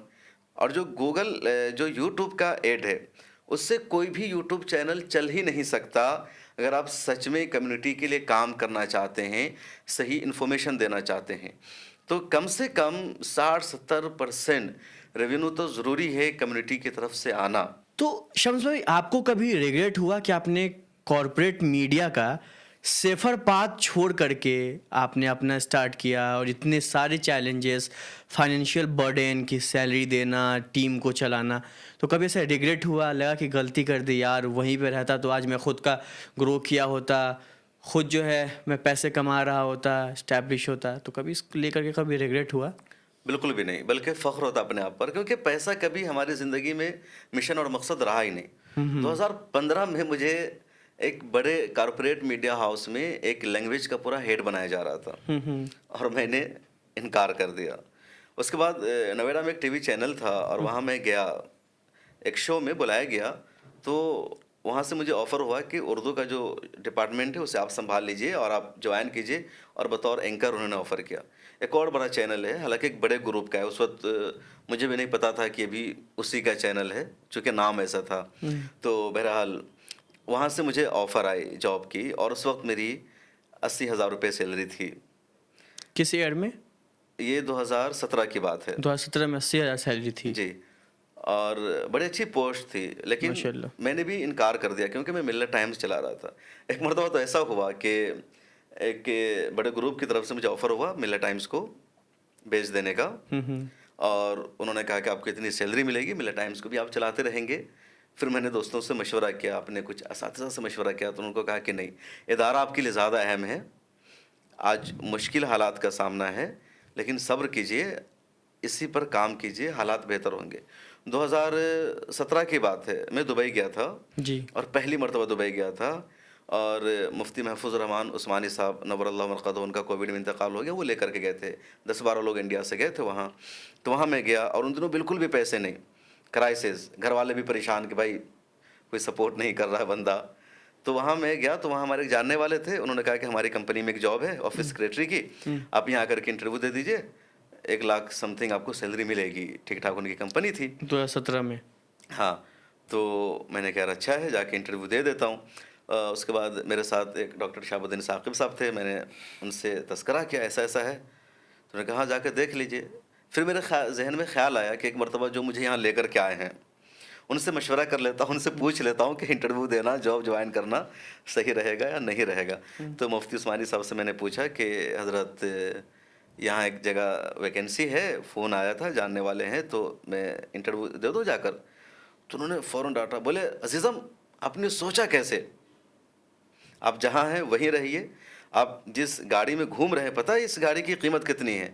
इंडिया के रुपये में 2 करोड़ से ज़्यादा है, और जो आपकी गाड़ी को ड्राइव कर रहे हैं तो बिलियनर है, यहाँ के बहुत बड़े बिजनेसमैन हैं। तो आपको एजाज़ इस वजह से मिला कि आप मिलर टाइम्स के एडिटर हैं। आप दुबई आएंगे, पैसा कमाएंगे, लेकिन यहीं के होकर रह जाएंगे। कम्युनिटी को आपसे एक अना का फ़ायदा कुछ भी नहीं मिलेगा। घर वालों की नज़र में आप बड़े ज़रूर बन जाएंगे कि आपने पैसा कमाया है, लेकिन अल्लाह ने आपको कौम के लिए चुना है, मिल्लत के लिए चुना है। तो सब्र कीजिए, हिम्मत रखिए, हौसला रखिए, हालात बदलेंगे। तो उसके बाद मुझे अल्हम्दुलिल्लाह बहुत हौसला मिला, फिर मैंने नहीं देखा, और पैसा की तरफ तो मैंने कभी देखा ही नहीं। मैंने जहाँ काम किया ना, 2-3 जगह मैंने काम किया, ज़्यादा नहीं, मैंने कभी सैलरी बढ़ाने के लिए नहीं कहा। उन लोगों ने खुद उनको लगा सैलरी बढ़ा दी। मैंने 2 जगह काम किया है और दोनों जगह मेरी 6-6 महीने की सैलरी अभी तक बाकी है और वहाँ से नहीं मिली है। तो मुझे तसल्ली इस बात की होती है कि हमने एक ऐसा मीडिया हाउस बनाया, उसमें लोगों का एतमाद जीता। हमें कहा जाता है कि आप कौम की मिल्लत की आवाज़ उठा रहे हैं। मतलब सच पूछिए, जहाँ भी लोगों से मुलाकात होती है तो ये नहीं कहते कि आप अच्छा न्यूज़ पेश करते हैं, अच्छा बोलते हैं। उनका पहला जुमला होता है कि आप कौम के कौम लिए की खिदमत कर रहे हैं। खिदमत कर रहे हैं। 2 दिन पहले की बात है, मैं साकेत एप्पल शॉप गया था, कुछ मैक मिनी का एक सिस्टम लेना था। एक साहब मिले मॉल के अंदर, मेरी टीम भी उस दिन साथ में थी और उसने गौर से बोला, आपको कहीं देखा है? मैंने कहा नहीं। फिर नहीं देखा है आपको कहीं? मैंने कहा अच्छा, आपने न्यूज़ में देखा? बोला हाँ, हाँ, आप यूट्यूब चैनल चलाते हैं, मेरा मुगलाट है ये वो। फिर उसने यही जुमला कहा कि आप बहुत अच्छी खिदमत कर रहे हैं। नंबर लिया उसने। तो ये सुन कर के तसल्ली होती है। फिर हमारे यहाँ तकरीबन 30-40 ऐसे लोग हैं जिन्होंने हमारे साथ काम किया, इंटर्नशिप किया और अब किसी बड़े मीडिया हाउस में काम कर रहे हैं या अपना यूट्यूब चैनल चला रहे हैं। तो इन सबको देख कर के तसल्ली मिलती है, हौसला मिलता है और लगता है कि हमने जिस मकसद और विज़न और मिशन के लिए अपना काम शुरू किया था, उसमें हम सक्सेस हैं, उसमें कामयाब हैं। पैसा तो आज है, कल नहीं रहेगा और एक अल्हम्दुलिल्लाह। सेटिस्फेक्शन रहता जी, है। बिल्कुल। तो समझो लीगल चैलेंजेस क्या होते हैं? कई दफ़ा जैसे कि कानपुर में आपके एक रिपोर्ट की वजह से एफआईआर का मामला हुआ, फिर त्रिपुरा में आप गए तो पुलिस ने वहाँ पे डिटेन किया था, राइट? जी। तो वो लीगल जो चैलेंजेस होते हैं उससे कैसे आप कॉप अप करते हैं? कैसा लगता है कि ठीक है ये टेम्परेरी? क्योंकि हमने देखा है कुछ साल पहले ही हाथरस में रिपोर्टिंग करने के दौरान सिद्दीक कप्पन को अरेस्ट किया गया, उनके साथ और भी कुछ लोग थे उनको भी अरेस्ट किया गया और कई दिनों तक, कई महीनों तक उनको जो है जेल में रहना पड़ा। तो एक जर्नलिस्ट के ऊपर खास करके तब जब आप मुस्लिम हैं, टैग लगा करके आपको अरेस्ट कर लिया जाता है और आपको हैरेस किया जाता है, बेसिकली मेंटली हर तरीके से टॉर्चर किया जाता है। तो उस दौरान आपके जहन में क्या चल रहा था जब आपको डिटेन किया गया त्रिपुरा में, जब आपके ऊपर एफआईआर की गई कानपुर वाले मामले में? लीगल चैलेंज तो हर वक्त रहता है, उससे ज़्यादा हर वक्त ज़हन में एक डर और खौफ रहता है, लेकिन फिर उसी टाइम उसको पीछे भी छोड़ना पड़ता है। कोई भी अननोन नंबर का कॉल आता है मेरे मोबाइल पर तो लगता है शायद पुलिस का कॉल तो नहीं है कि भाई ये खबर क्यों चलाया, ये गलत खबर है। ज़्यादातर हम लोग ऐसी स्टोरीज भी होती है, लेकिन उसी वक्त फिर उसको छोड़ना भी पड़ता है कि ये आएगा तो देखा जाएगा। सही। मुझे सबसे ज़्यादा थोड़ा सा डर खौफ पैदा हुआ कब, जब 2018 में एक हमारे पास नोटिस आया और अपने लोगों ने नोटिस भेजा जिसमें मुतालबा किया गया कि ये करो वो करो। फिर हमने लोगों से बातचीत की और मसले हल हो गए। महमूद पराचा ने भी एक बार बहुत ज़्यादा हौसला दिया मुझे, एक केस को लेकर के गया उनके पास, तो उन्होंने कहा कि अगर जेल जाने के लिए तैयार हो तो जर्नलिज्म करो वरना जाके किसी मस्जिद में इमामत करो। तो उसके बाद मैं नहीं गया। उसके बाद सबसे एक बड़ा मामला हो गया, तो 2018 या 19 की बात है, बिहार के सीतामढ़ी में एक मॉब लिंचिंग का केस सामने आया था जैनुल अंसारी का, 83 साल के ज़ईफ़ शख्स, उसकी मैंने स्टोरी की। तो पटना से साइबर क्राइम ब्रांच से फ़ोन आया और कहा कि आपने एक वीडियो अपलोड किया या स्टोरी चलाई है टेक्स्ट में, उसको आप डिलीट कीजिए, लॉ एंड ऑर्डर को ख़तरा है उससे। तो मैंने कहा कि आपको कैसे मैं मानूं कि आप साइबर क्राइम से हैं? तो उन्होंने कहा ठीक है मैं आपको लेटर भेजता हूँ। तो उन्होंने हमारे ईमेल पर लेटर भेजा। उसके बाद मैंने 1-2 लोगों से मशवरा किया क्या करना चाहिए नहीं करना चाहिए। तो कई लोगों ने कहा कि आप डिलीट कर दो वीडियो को, क्या झंझट में पड़ना, टेंशन लेना, केस होगा। फिर 1-2 और लोगों से मैंने मशवरा किया तो बोला बिल्कुल नहीं डिलीट करो, तुम सच हो तो अपनी जगह बाकी रहो, लॉ एंड ऑर्डर को संभालना पुलिस की जिम्मेदारी है। उसके बाद फिर उस वक्त मिले टाइम्स को एक तरह से पहचान भी मिली, द क्वीन ने स्टोरी किया, द वायर में स्टोरी आई और कई जगह पर। तो वहाँ से हौसला मिला कि अगर पुलिस का इस तरह फ़ोन आता है, कहीं कोई दबाव बनाता है तो डरना नहीं है, डट कर खड़े रहना है। उसके बाद कानपुर में जब हमारे ख़िलाफ़ केस दर्ज हुआ तो पहली मरतबा बाज़ाब्ता एफ़आईआर दर्ज हुई। तो मुझे कोई टेंशन नहीं, मुझे लगा कि एफ़आईआर दर्ज हुई है तो देख लिया जाएगा। लेकिन कई मरतबा क्या होता है ना, मैं कोशिश कर रहा था कि एफ़आईआर की खबर मेरे घर वालों को पता ना चले, मेरे वालिदैन को पता ना चले, माँ बाप को पता ना चले, और वालिद साहब को तो पता भी चल जाता, वो भी खबरें देखते हैं, वालदा को पता ना चले, लेकिन चीज़ें पहुंच ही जाती है, आसपास के लोग तो बोल ही देते हैं। सही। तो कभी पर्सनली इस बात का मुझे नहीं डर लगता है कि कोई गिरफ्तारी हो जाएगी तो क्या होगा या केस हो जाएगा, क्योंकि इंडिया का जो माहौल है या जिस तरह की सिचुएशन है, जिस तरह का हमारा काम है, तो ये बात यकीनी है कि आज नहीं तो कल जेल जाना पड़ेगा, गिरफ्तारी होगी, चैनल बैन होगा। ये 100% लगता है कब होगा, टाइम कब आएगा किसी को नहीं पता। जिस तरह से ये बात यकीन है कि मौत आनी है एक दिन, कब आएगी नहीं पता, उसी तरह से जिस तरह इस तरह का काम करने वाले निशाने पर हैं, तो ये बात लगती है कब आएगा। तो यही सोच करके देखा जाएगा जब होगा, क्योंकि हम जो कुछ कर रहे हैं रेजिस्टेंस है, एक तरह से लड़ाई है, कि इबादत है, एक मिशन समझ के हम कर रहे हैं, क्योंकि मीडिया की ज़रूरत है इस देश को एम्पावर करने में, मुसलमानों को एम्पावर करने में, मुसलमानों के ख़िलाफ़ जो नैरेटिव पे और पैगंडा चला जाता है उसको काउंटर करने में मीडिया की ज़रूरत है। और आज के दौर में जब मीडिया दो हिस्सों में बटा हुआ है, एक राइट एक लेफ़्ट, तो एक ऐसा मीडिया होना ज़रूरी है जो बिल्कुल सेंटर में हो, जो ये ना बताए कि बीजेपी ही मुसलमानों के असल दुश्मन है और कांग्रेस ही मुसलमानों के असल दोस्त है, खैर खा है। खैर खा है। उसके अलावा यानी कांग्रेस ना होती तो मुसलमान देश में सांस ही ना ले पाता, तो ये भी मुसलमानों के ख़िलाफ़ एक तरह से साजिश है। या किसी एक पार्टी का मुसलमानों को इतना दुश्मन बना देना या मुसलमानों के दिल में इतनी नफ़रत पैदा कर देना, तो सेंटर की राह, बीच की राह ज़रूरी है और हम लोग उसके लिए काम कर रहे हैं। कम्युनिटी के लिए आपको लगता है कि मीडिया जो है एक डिफेंस टूल है? बिल्कुल डिफेंस टूल है, मीडिया की बहुत बड़ी ताकत है और मीडिया न हो तो कम्युनिटी और पीछे चली जाएगी। जिस काम को भी देखा जाए वहाँ मीडिया का अहम रोल होता है, लेकिन कम्युनिटी उसको सीरियस नहीं लेती है। अगर कम्युनिटी एजुकेशन में पीछे है तो एजुकेशन में आगे आने के लिए आपके पास मीडिया होनी चाहिए, जो मीडिया आपको बताए कि आपके एजुकेशनल इदारे कैसे बन सकते हैं, कहाँ आपको अच्छी एजुकेशन मिल सकती है, कैसे आपकी एजुकेशन बेहतर हो सकती है। आप इकोनॉमी में पीछे हैं तो मीडिया ही बताएगा कि आपकी इकोनॉमी की सिचुएशन क्या है, कहाँ आप जा कर के अच्छी इकोनॉमी हासिल कर सकते हैं, कहाँ आपके लिए जॉब है, कहाँ आपके लिए क्राइसिस है। अगर आपके लिए कोई ख़तरा है तो मीडिया ही आपके प्रॉब्लम को हल करेगा। अगर आप पॉलिटिक्स में पीछे तो मीडिया, समाजी मसला है तो मीडिया हर एक मसले की ज़रूरत है। और कम्युनिटी का एम्पावरमेंट, कम्युनिटी की तरक्की मीडिया के बगैर नहीं हो सकती है। ख़ासतौर पर एक ऐसे दौर में जब वेस्टर्न कल्चर को थोपा जा रहा है और इंडिया में एक हिंदुत्व का कल्चर मुसलमानों पर थोपा जा रहा है, तो आपको मीडिया के ज़रिए ही उसको काउंटर भी करना है, उसकी कमियों को बताना है, अपने कल्चर की खूबियों को बताना, और मीडिया ही करेगा। आज वेस्ट का कल्चर दुनिया में क्यों हावी है? क्योंकि उनके पास मीडिया की ताकत है। मैं मुंबई में पिछले साल गया था, मेरा एक लेक्चर था अंजुमन इस्लाम में, तो मैंने वहाँ अल जज़ीरा की मिसाल दी। मैंने कहा कि अल जज़ीरा के हवाले से अगर सच्चाई आपके गज़ा के हवाले से, फ़लस्तीन के हवाले से अगर सच पर मबनी ख़बरें आपको मिल रही है, हकीकत आपको मिल रही है, तो इस वजह से कि आपके पास एक अल जज़ीरा है। अगर अल जज़ीरा ना होता तो गज़ा के पट्टी के बारे में जो BBC दिखाता, जो CNN दिखाता, वही आपको मानना पड़ता। अब इज़राइल का एक TV चैनल है I-24, उसने झूठी खबर चला दिया कि अल-क़स्साम ब्रिगेड ने इज़राइल के 40 मासूम बच्चों और वो इतनी बड़ी खबर बन गई थी कि सबने उसको चलाया। लेकिन तुर्की का अनादोलो न्यूज़ एजेंसी है, उसने उसको कन्फर्म किया, बताया कि खबर झूठी निकली। अब वाइट हाउस ने भी उस खबर की बुनियाद पर ब्रीफिंग दी थी। तो जो कुछ सच्चाई है मीडिया के ज़रिए लोगों तक पहुंचती है।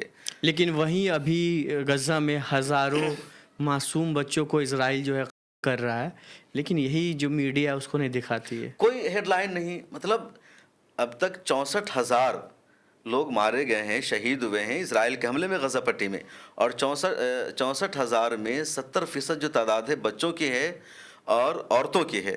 और अभी 2 हफ्ता पहले का ये डेटा है कि 18,000 बच्चे शहीद किए गए हैं इसराइल के हमले में, और 18,000 के बच्चे वो हैं जो 13 साल से कम उम्र वाले हैं। तो कोई मीडिया नहीं दिखा रहा है। BBC के ख़िलाफ़ तो बाज़ाब्ता एहतजाज हुआ है, इन सब पर बाज़ाब्ता इल्ज़ाम लगा कि ये इज़राइल के हमला को जस्टिफाई करते हैं कि इज़राइल अपने दिफा में कर रहा है, और वही हमास ने हमला किया था तो उसको इन लोगों ने दहशतगर्दाना अटैक कहा था।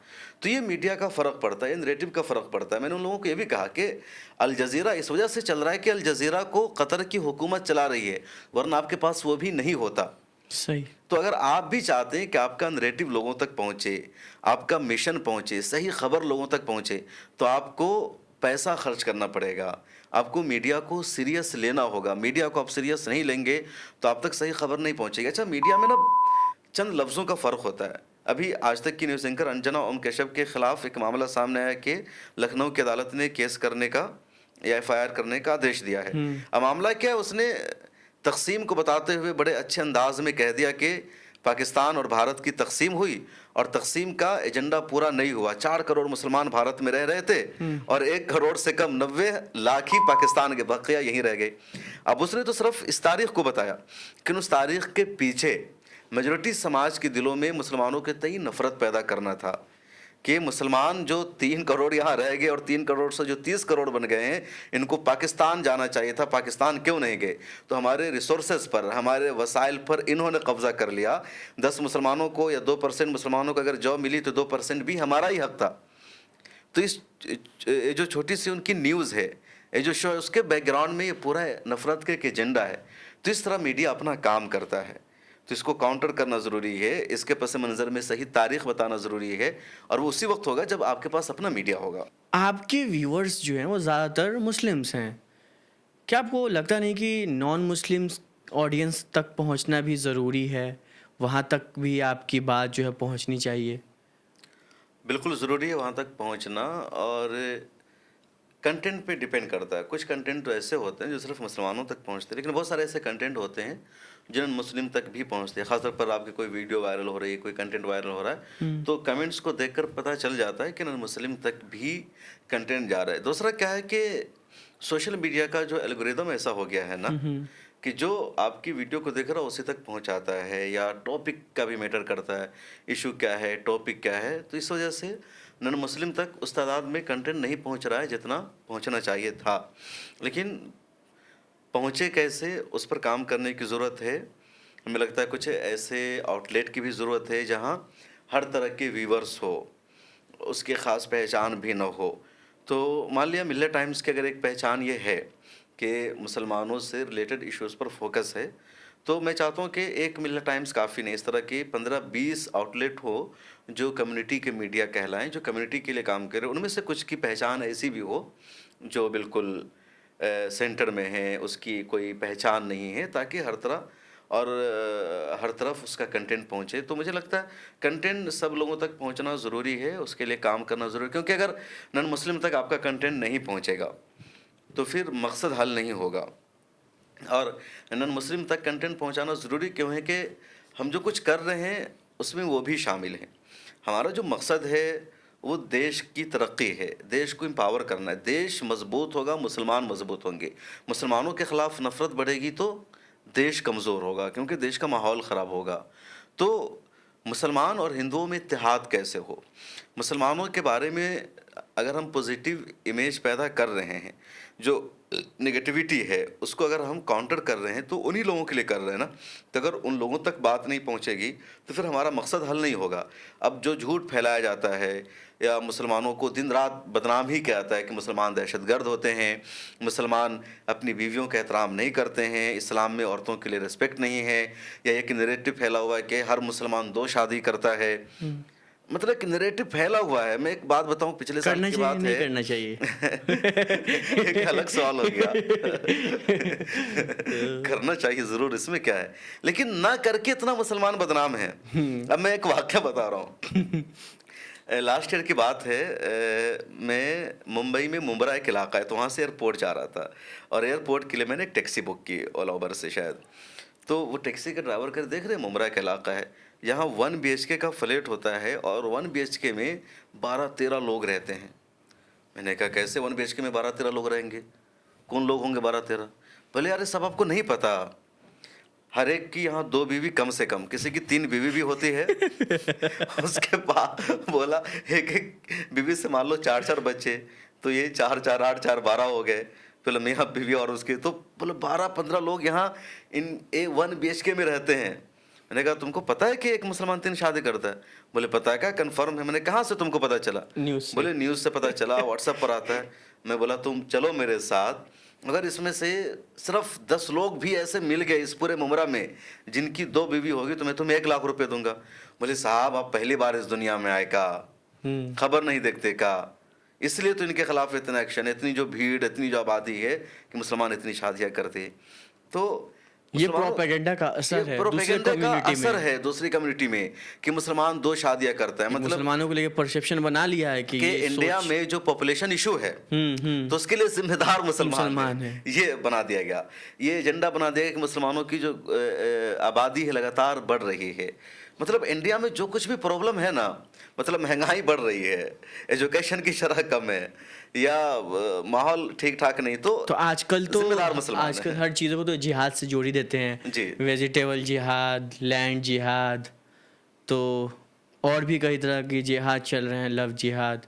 तो जो भी प्रॉब्लम्स हैं वो मुसलमानों से मुसलमान है, कनेक्टेड हैं ही हैं। ये इनका एजेंडा बना हुआ है। तो इसीलिए इस तरह के लोगों तक कंटेंट का पहुंचना ज़रूरी है ताकि उनका जो लेकिन वो आप पे यकीन क्यों करेंगे? एक तरफ जो है ऐसे 90 मीडिया हाउसेस हैं जो मुसलमानों को लेके ये बता रहा है कि ये जिहाद जिहाद ये सारी चीज़ें ये लोग करते हैं, लेकिन आपके तरफ 2-4 ही लोग हैं जो ये कह रहे हैं कि नहीं भाई हम ऐसा नहीं करते हैं। ये प्रॉब्लम सॉल्व कैसे होगा और वो आपकी बात माने क्यों? देखिए, अल्लाह ताला ने एक दिमाग दिया है, अकल दिया है, शोर दिया है। बिल्कुल। तो कुछ लोग शोर से काम लेते हैं और कुछ लोग अकल का इस्तेमाल नहीं करते हैं, उनको जो कहा जाता है बस वही मान लेते हैं। सही। तो यहाँ पर ये फ़र्क है। आप जिसके अंदर अनभक्ति है, जो अकल से काम नहीं लेगा, तो यही कहेगा कि भाई जो कुछ कहा जा रहा है वही सही है, सही। वो यकीनन नहीं मानेगा। और सारे लोगों को हम समझा दें ये भी पॉसिबल नहीं है। सही। लेकिन जिनके अंदर अकल है, सोचने की समझने की सलाहियत है, तो एक तरफ उसकी दलील होगी जिसने गलत नैरेटिव दिया है, एक तरफ हमारी भी दलील होगी जिस दलील में लॉजिक है, सही। सच्चाई है। तो सही। आदमी जब गौर करेगा, सोचेगा, तो यकीनन किसी न किसी नतीजा पर पहुंचेगा। बिल्कुल ऐसा नहीं कि हमेशा गलत टोटली narrative को एग्री बिल्कुल। आने वाले 10 साल में मुस्लिम इंडिपेंडेंट मीडिया को आप किस तरह से देखते हैं और कहाँ देखते हैं? आने वाले 10 सालों में मुस्लिम इंडिपेंडेंट मीडिया हाउस को कहाँ देखना बड़ा मुश्किल सवाल है। मतलब कुछ नहीं चीज़ें आप ऐसी होती है। एक चीज़ देखिए कि पिछले 5 सालों में जिस तरीके से नए नए यंग जर्नलिस्ट निकले हैं, कई सारे इदारे जो है बाहर निकल करके आए हैं, मकतूब मीडिया, मिल्लत टाइम्स और भी बहुत से यंग जर्नलिस्ट जो है काम कर रहे हैं। इतने निकले, इतना बड़ा इंडिया, 30 करोड़ मुसलमानों की आबादी, लेकिन लेकिन आप मुश्किल से अगर 10 नाम ले लेते हैं, आप कंपेयर करें 2014 से पहले और 2014 के बाद की, अब उससे आप देखें, क्योंकि न्यूज़पेपर जो थे, उर्दू न्यूज़पेपर, वो तो पहले भी थे, अखबार तो पहले भी थे, लेकिन उनका कोई इम्पैक्ट रहा नहीं। असल खबर जो है अगर वो कर भी रहे होते हैं तो 4 दिनों के बाद, 5 दिनों के बाद, इस तरह से उनके पास कोई ग्राउंड रिपोर्ट्स भी नहीं होते हैं। लेकिन 2014 के बाद आप देखें बहुत से यंग जर्नलिस्ट निकल करके आए हैं, अलग अलग स्टेट से। रिसेंटली कोगिटो का प्रोग्राम रहा, वहाँ पे आपने देखा। उससे पहले कई सारे इवेंट्स रहे हैं जहाँ मुस्लिम जर्नलिस्ट, तो पहले की ज़रूरत, जितना हमें ज़रूरत है उसके मुताबिक तो अभी भी कम है। इस चीज़ को मैं भी एक्सेप्ट करता हूँ, लेकिन आप देखें पहले से कंपेयर करके, उसके मुकाबले में आप देखें तो आपको फ़र्क नज़र आएगा। यकीनन फ़र्क नज़र आया है, कुछ आगे बढ़ रहे हैं। मुझे लगता है कि बासलाहियत लोग बहुत हैं, अच्छा करने वाले उनको थोड़ा सा पुश की ज़रूरत है। बिल्कुल बिल्कुल। अब यहाँ पर 2 तरह के जर्नलिस्ट है एक्चुअली। एक हमारी कम्युनिटी में वो है जो थोड़ा सा मीडिया को बतौर मीडिया चला रहे हैं, एक विजन के साथ काम कर रहे हैं। सही। दूसरे बहुत सारे लोग हैं जस्ट उनको एक यूट्यूब चैनल चलाना है, फेसबुक का पेज चलाना है या अपनी ज़रूरत को पूरी करनी है। तो हमें लगता है कि हमें ऐसे कम से कम 50 मीडिया आउटलेट की ज़रूरत है जो पूरे प्रोफेशनलिज्म के साथ काम कर रहे हों, विज़न और मिशन के साथ काम कर रहे हों। और ऐसे अफराद अभी भी कम हैं और ऐसे अफराद बढ़ेंगे। काम करने वाले लोग हैं, लेकिन उसके लिए सबसे पहली ज़रूरत ये है कि हमें कम्युनिटी को अवेयर करना होगा, कम्युनिटी को बताना होगा कि मीडिया आपकी ज़रूरत है। अब देखिए, अगर प्रोफेशनल मीडिया आउटलेट की बात करेंगे, कितने 10 अगर आप गिना दें तो बहुत है। अगर आज के दौर में 10 है, यकीनन अगले 10 सालों में अगर 20 और हो जाते हैं तो ये भी बहुत बड़ा अचीवमेंट है। लेकिन 20 उसी वक्त हो पाएंगे जब कम्युनिटी का उनको सपोर्ट मिलेगा। कम्युनिटी मीडिया हाउस कायम करने वालों की मदद करेगी, उनकी हौसला अफजाई करेगी, तो यकीनन 20 और बढ़ेंगे, 200 और बढ़ेंगे। तो अफराद मौजूद हैं, लोग आगे बढ़ रहे हैं, लेकिन सपोर्ट नहीं मिल रहा। अभी देखिए ना, अभी ललन टॉप में किसी ने 2 साल काम किया, अपना शुरू कर दिया, उसको कम्युनिटी का सपोर्ट मिल रहा है। एक दिन में उनको हज़ारों लोग सब्सक्राइब कर लेते हैं, लाखों लोग, बल्कि लाखों लोग सब्सक्राइब कर लेते हैं।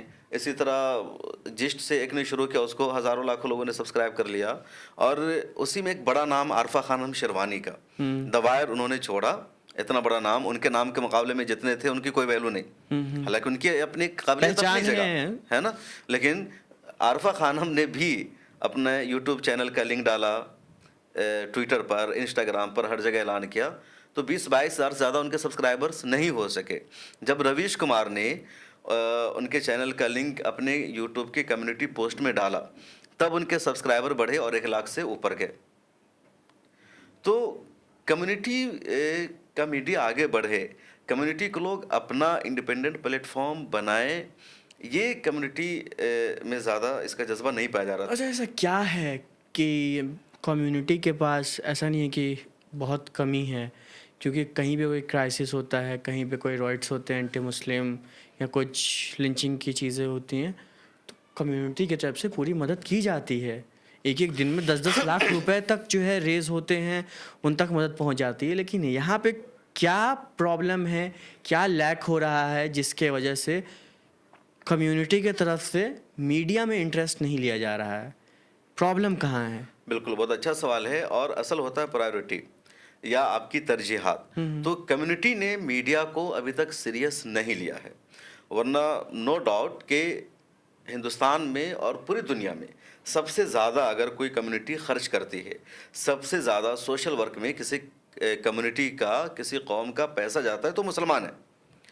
लेकिन मुसलमान जो पैसा खर्च करता है ना हमेशा, तो ये सोच करके कि इस पैसा को खर्च करने से हमें सवाब मिलेगा, सदका कर रहे हैं। सदका कर रहे हैं, ज़कात दे रहे हैं, या ऐसी भी खैरात कर रहे हैं, सदका की नियत से ना भी दे रहे हैं तो किसी का भला हो रहा है, सवाब। तो उससे हमें सवाब मिलेगा। पंजाब में फ्लड आया, हमने पैसा दिया तो ज़रूरतमंदों की मदद पूरी हो जाएगी।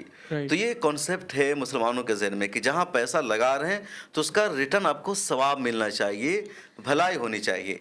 मीडिया को लेकर के कम्युनिटी को लगता है कि मीडिया में अगर आप पैसा खर्च करते हैं तो इसमें रिटर्न कुछ भी नहीं है, रिटर्न मतलब सवाब ही नहीं आपको मिलेगा, या मीडिया में पैसा खर्च करने का मतलब है कि कोई भलाई का काम नहीं है, या कोई सोशल वर्क नहीं है, ये किसी की अच्छाई के लिए नहीं हो रहा है, तो फिर मीडिया में कम्युनिटी खर्च नहीं करती है। तो ये प्रॉब्लम सॉल्व कैसे होगा? ये प्रॉब्लम सोल्व होगा, कम्युनिटी को बताना पड़ेगा। कौन बताएगा? मस्जिद के मेहराब से, जलसों से, तकरीरों से, मुझे लगता है तमाम कि इन्फ्लुएंसर को ये बोलना होगा, उलमा को आना होगा। मुझे लगता है कि ये जो चीज़ है ना, उलमा ही इसको सॉल्व कर सकते हैं, और मस्जिद के मीनारों से जो है चीज़ों को सॉल्व किया जा सकता है। सॉरी, मस्जिद के मेंबर से ही जो है इसको सॉल्व किया जा सकता है। वहीं से ये बात बताई जा सकती है कि मीडिया की अहमियत, मीडिया की ज़रूरत क्यों है, और उसको सपोर्ट करना क्यों ज़रूरत है। क्योंकि जब तक वो नहीं बताएंगे कि आप इनको सपोर्ट नहीं करोगे तो नुकसान क्या होगा, सपोर्ट करोगे तो इसका भी अजर मिलेगा, इसका भी आपको सवाब मिलेगा। तो मुझे लगता है वो बताएंगे तो कहीं ना कहीं कम्युनिटी से कन्विंस हो सकती है। बाकी आम लोगों के बताने या जर्नलिस्ट की रिक्वेस्ट करने से तो मुझे नहीं लगता कि इस चीज़ें बहुत ज़्यादा सॉल्व हो सकती हैं। बड़े उलमा है ना, जी जी, जिनको कम्युनिटी अपना लीडर्स मानती है, उनको सामने आकर के बताना होगा कि मीडिया आपकी ज़रूरत है, आप सब्सक्रिप्शन लो। मैंने पिछले दिनों अपने मिल्लत टाइम्स के लिए सब्सक्रिप्शन के लिए एक वीडियो बनाई। मैंने उसमें कहा कि आप किसी भी डिजिटल आउटलेट की सब्सक्रिप्शन लो, ज़रूरी नहीं मिल्लत टाइम्स की लो। सही। अगर आपको मिल्लत टाइम्स पसंद है, आप मेरी सब्सक्रिप्शन लीजिए। अगर मिल्लत टाइम्स आपको पसंद नहीं है, मकतूब पसंद है, द ऑब्जर्वर पोस्ट है, मुस्लिम मिरर पसंद है, आप उनमें से किसी एक की ले लीजिए, लेकिन लीजिए। आपको कम्युनिटी मीडिया को सपोर्ट करना होगा, पुश करना होगा, हाँ, आगे बढ़ाना होगा। मेरा विज़न और मकसद है, उसके बगैर नहीं होगा। तो जो लीडर्स हैं ना, उनको आगे आना होगा। और देखिए, कम्युनिटी को शायद धीरे धीरे अब कम्युनिटी अवेयर हो। मैंने एक बार मिसाल से लोगों को समझाया था कि फ़लस्तीन में लड़ाई चल रही है, इजराइल का वहाँ हमला हो रहा है, और वहाँ भी मीडिया की कितनी अहमियत है कि जो पूरी दुनिया तक खबर पहुँचती है तो अल-क़स्साम ब्रिगेड बाज़ाब्ता उसको डॉक्यूमेंट करता है। राइट। अच्छे कैमरे का वो इस्तेमाल करता है, उनकी क्वालिटी देखिए, वो 1 घंटे के कंटेंट को 1 मिनट में लाकर पेश कर रहे हैं, क्योंकि उन्होंने मीडिया को सीरियस लिया। पूरी दुनिया ने उनको बैन कर दिया तो टेलीग्राम पर उन्होंने चैनल बनाया, वहाँ से दूसरों को इन्फॉर्मेशन मिल रही है। वरना इजराइल तो इतना, उनके मतलब इजराइल की आर्मी मारी जाती है और उसका भी इजराइल इतराफ़ नहीं करता। फिर अल-क़स्साम ब्रिगेड जब वीडियो के ज़रिए दुनिया को दिखाता तो फिर इजराइल इतराफ़ करता है कि हमारा नुकसान हुआ। तो ये मीडिया का पावर है। मीडिया आपके पास नहीं होगा तो गलत प्रोपेगेंडा आपके खिलाफ हमेशा चलाया जाएगा। तो और इंडिया का जो सिचुएशन, इंडिया में लड़ाई क्या है, इंडिया में इस वक्त मसला ये नहीं कि मुसलमानों का हो जाएगा, 30 करोड़ इंडिया में मुसलमान रहते हैं, कितने जो इनका मेन एजेंडा है कि मुसलमानों को माशी तौर पर कमज़ोर करना, मुसलमानों को उनकी तहज़ीब से दूर करना, मुसलमानों को ईमान से महरूम करना और मुसलमानों को मुसलमान बराए नाम रहने देना है। मुसलमान ऐसा हो कि जो टीका लगाए, मुसलमान ऐसा हो जो मंदिर में जाए, मुसलमान ऐसा हो जिसको कुछ फ़र्क नहीं पड़ता है किसी का नारा लगाने से, किसी के सामने सजदा रेज़ होने से। ऐसा मुसलमान ही चाहते जो इंडोनेशिया में मुसलमान रहते हैं, दूसरे इलाक़ों में मुसलमान रहते हैं। यानी मोहन भागवत ने तो कई मरतबा कहा भी कि आपकी नमाज का तरीक़ा अलग हो सकता है, लेकिन तहज़ीब के एतबार से सारे लोग हिंदू हैं, सब हिंदुस्तानी हैं। तो वो ये जो लड़ाई है ना, आइडियोलॉजिकल लड़ाई है, ये तहज़ीब की लड़ाई है, कल्चर की लड़ाई है, ईमानी क़ुव्वत से महरूम करने की लड़ाई है। और ये जो लड़ाई है, इसका मुकाबला करने के लिए आपको मीडिया चाहिए, आपको सही इन्फॉर्मेशन देनी होगी, सही आइडियोलॉजी देनी होगी, सही नैरेटिव देना होगा, आपको बताना होगा कि इस्लाम आपसे क्या कहता है, देश का दस्तूर क्या है, कानून क्या है, और ये मीडिया के बगैर हल नहीं हो सकता। जेनजी मुस्लिम अगर जर्नलिज्म में आते हैं तो उनको आप क्या टिप्स देंगे, क्या सजेशन देना चाहेंगे? बिल्कुल हर तरह का टिप्स देंगे, सपोर्ट करेंगे। नहीं बताइए, अभी बताइए कि क्या किस तरीके का देखिए अलग टिप्स अलग देना है। चाहेंगे? सबसे पहले तो कोई जर्नलिज्म में आ रहा है तो भाई आपका इंटरेस्ट किस में है। आप फोटो लेना चाहते हैं, फोटो जर्नलिज्म भी एक बहुत बड़ा मैदान है, तो आप इस मैदान में जा सकते हैं। दूसरा है कि आपकी रिसर्च में दिलचस्पी है तो रिसर्च के ज़रिए आप जर्नलिज्म कर सकते हैं। टेक्स्ट स्टोरी लिखने में आपकी दिलचस्पी है, वहाँ आप जर्नलिज्म कर सकते हैं। अगर वीडियो बनाने में आपकी दिलचस्पी है तो आप एंकर बन सकते हैं। अगर आप एडिटिंग में दिलचस्पी रखते हैं तो ये भी जर्नलिज्म का एक तरीक़ा है। आपको ग्राफिक डिज़ाइनिंग आती है तो उसके ज़रिए आप जर्नलिज्म कर सकते हैं। फिर उसमें अलग अलग तरीक़ा है। अगर कोई यूट्यूब खोलना चाहते हैं, आप मैनेजमेंट करना चाहते हैं तो उसके लिए भी ऑप्शन है कि आप फ़ंड का इंतज़ाम कीजिए, यूट्यूब पर वीडियोज़ चैनल क्रिएट कीजिए, टीम इकट्ठा कीजिए, फिर इसको चलाइए। तो सब के लिए अलग अलग है। अब ज़्यादातर यूट्यूब के बारे में लोग बात करते हैं, सुनना चाहते हैं, तो मैं चाहूँगा अगर कोई यूट्यूब चैनल शुरू करना चाहता है तो यूट्यूब खोलना तो बहुत आसान है। आपके पास जीमेल अकाउंट है तो आपके पास यूट्यूब है। पहले तो जिसके पास जीमेल था वो यूट्यूब पर सीधे वीडियो अपलोड कर सकता था। अब यूट्यूब ने कहा कि वीडियो आप अपलोड करना चाहते हैं तो बज़ाब्ता वहाँ पर अपना नाम वगैरह ऐड कीजिए, चैनल क्रिएट कीजिए और इजीली हो जाता है। तो वो चैनल आपका बन गया, वहाँ पर वीडियो डालिए और आप मोबाइल से वीडियो शूट कर सकते हैं। बहुत सारे मोबाइल पर ऐप हैं, उसके ज़रिए से आप उसको एडिट कर लीजिए। हम लोगों ने तो जब शुरू किया था तो एक ऐप आता था, उसका नाम होता था काइंड मास्टर। उससे वीडियो एडिटिंग शुरू की है। बिल्कुल, मुझे भी याद है जब हमने स्टार्ट किया 2019 में। और शुरू में तो उसका वाटर मार्क आता था, उसी के साथ हम लोगों ने इस्तेमाल किया। इतने भी पैसे नहीं थे, लेकिन उसका वो भी था कि बहुत लोग पता नहीं वो क्रैक वर्जन भी आता था। और समझिए अगर आपको हेडलाइन लिखनी पड़े अपने सफ़र के बारे में तो वो क्या हेडलाइन आप देंगे अपनी जर्नी के बारे में? यही कि मेरी ज़िंदगी का मकसद है मीडिया के ज़रिए कम्युनिटी को, कौम को एम्पावर करना, इस्लाम के पैगाम को पूरी दुनिया तक थ्रू मीडिया पहुंचाना। आप अपने क्रिटिक्स को कैसे देखते हैं जो आपको बायस्ड या कम्युनल कहते हैं? क्योंकि कई दफ़ा हमने ये चीज़ को देखा है, मुस्लिम जर्नलिस्ट जो होते हैं बहुत आसान होता है उनको लेबल कर देना, उनके ऊपर टैग लगा देना कि ये तो कम्युनल है। क्यों? जस्ट बिकॉज कि आप जो है वो खबरें कवर कर रहे हैं जो कम्युनली खुद में है, वो हिंदू मुस्लिम वाला या हेट क्राइम्स वाले खबरें जो आप कर रहे होते हैं, तो उनको आप क्या जवाब देना चाहेंगे जो लेबल करते हैं कि ये तो बायस्ड है, कम्युनल है? देखिए, किसी के लेबल लगाने से लेबल नहीं लग जाता, लगता सब पर ये तय करता है कि आप स्टोरी किस तरह कर रहे हैं। देखिए, अब मेरी प्रॉब्लम ये है कि ज़्यादातर स्टोरीज़ मुसलमानों से रिलेटेड होती है, लेकिन क्या हमने जानबूझकर वहाँ कोई गलत नैरेटिव चलाया है, चीज़ों को गलत तरीके से पेश किया, तब आप इल्ज़ाम लगा सकते हैं। हम दूसरों के लिए भी स्टोरी करते हैं। मसला क्या है कि मुसलमानों से रिलेटेड स्टोरीज़ होती है तो ज़्यादा देखी जाती है, ज़्यादा वायरल होती है।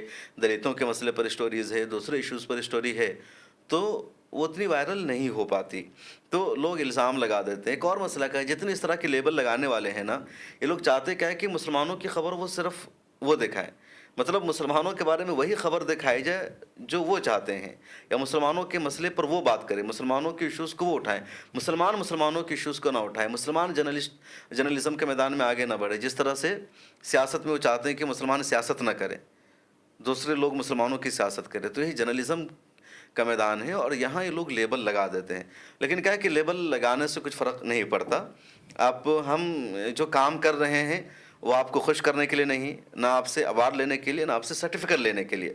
तो हमारा मकसद है कि जो जर्नलिज़्म है उसको जर्नलिज़्म के तौर पर किया जाए, जो इन्फॉर्मेशन है वो लोगों तक पहुंचाई जाए, जो गलत न्यूज़ है उसको काउंटर करके सही न्यूज़ दूसरों को दिया जाए। ये हमारा मकसद है। अब इस पर हमें सज़ा मिले, अवार्ड मिले या लेबल लगे, फ़र्क नहीं पड़ता है। आपके लिए जर्नलिज्म का मतलब क्या है? करियर, इबादत या रेजिस्टेंस, किस तरह से देखते हैं? देखिए, हमारे लिए जर्नलिज्म का मकसद है रेजिस्टेंस, इबादत, एक मिशन। कैरियर तो कभी रहा ही नहीं।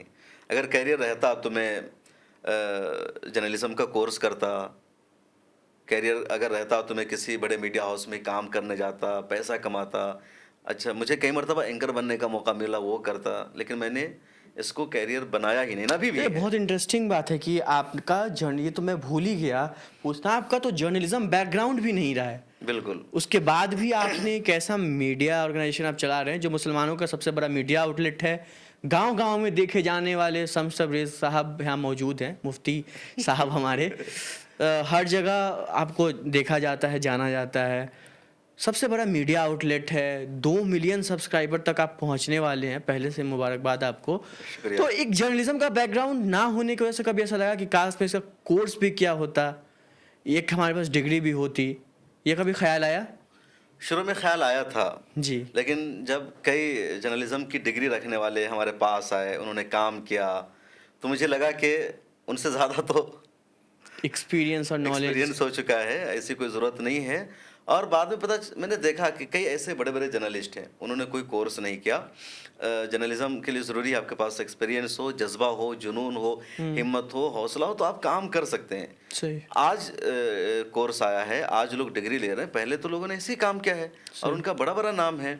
तो कई मरतबा ख्याल आता है कि आपको ज़रा सा वहाँ एक अच्छी इमेज बन जाती है, वहाँ मौका मिलता है, लेकिन ऐसा किसी मैदान में कमी महसूस हुई नहीं। मैं प्रेस क्लब ऑफ इंडिया का इलेक्शन लड़ा, जीत गया, उसका मेंबर बना, वहाँ के लोगों का पूरा सपोर्ट हर इदारे में जो भी, तो ऐसा कोई ख्याल नहीं आया कि वो होना चाहिए। डिग्री ज़रूरी है, मुझे लगता है काम करना ज़रूरी है, हौसला ज़रूरी है, जज्बा ज़रूरी है, डिग्री मैटर नहीं करता। कई ऐसे लोग आए जिनके पास अच्छी डिग्री है लेकिन उनको कुछ भी नहीं पता, हमने उनको बताया क्या होता है, नहीं होता है। और कई लोग ऐसे भी हैं जो डिग्री लेकर के गोदी में बैठे हुए हैं, जिन्हें गोदी मीडिया कहते हैं। उनकी तक लंबी फहरिस्त है। ज़्यादातर तो वहाँ बैठे हुए लोग वही हैं जिन्होंने डिग्री ली है, कोई जामिया से, कोई JNU से, कोई DU से या दूसरी बड़ी बड़ी यूनिवर्सिटीज़ से। तो मुझे ये लगता है कि डिग्री हो अच्छी बात है, डिग्री का ज़माना है। ख़ुद मैं इंटरव्यू अगर किसी का करता हूँ, बहाली निकालता हूँ, तो पहला क्वेश्चन ये होता है कि आपने कहाँ से मास मीडिया किया है। लेकिन वो कोई कंपलसरी नहीं होता। अगर किसी के पास ज़्यादा टैलेंट है, काबिलियत है, तो उसको भी हम लोग हायर करते हैं, काम पर रखते हैं। तो डिग्री का ज़माना रखना चाहिए। मैंने, चूँकि मेरा बैकग्राउंड रहा नहीं, और वजह क्या थी कि मीडिया में आने का मेरा ख्वाबो ख्याल नहीं था। नहीं था कोई। मैं एक्सीडेंटल जर्नलिस्ट हूँ, या ज़रूरत को देखते हुए आना पड़ा। कितनी बड़ी मुस्लिम आबादी, एक भी आपके पास मीडिया नहीं, आपकी आवाज़ नहीं, आपका अखबार यानी दूसरे आपकी आवाज़ को उठा रहे हैं, और अपनी आवाज़ को हम जितनी अच्छी तरह उठा सकते हैं दूसरे नहीं उठा सकते हैं। बहुत सारे लोगों से बातचीत होती है, मैं ऐड कर देता हूँ आपके क्वेश्चन में, कि कहते हैं कि भाई आप मुसलमान हैं तो आप उतनी बेबाकी के साथ, उतनी मजबूती के साथ नहीं बोल पाएंगे जितने शर्मा साहब बात कर लेते हैं, जितने कुमार साहब बोलते हैं, जितने पांडे साहब बोल लेते हैं।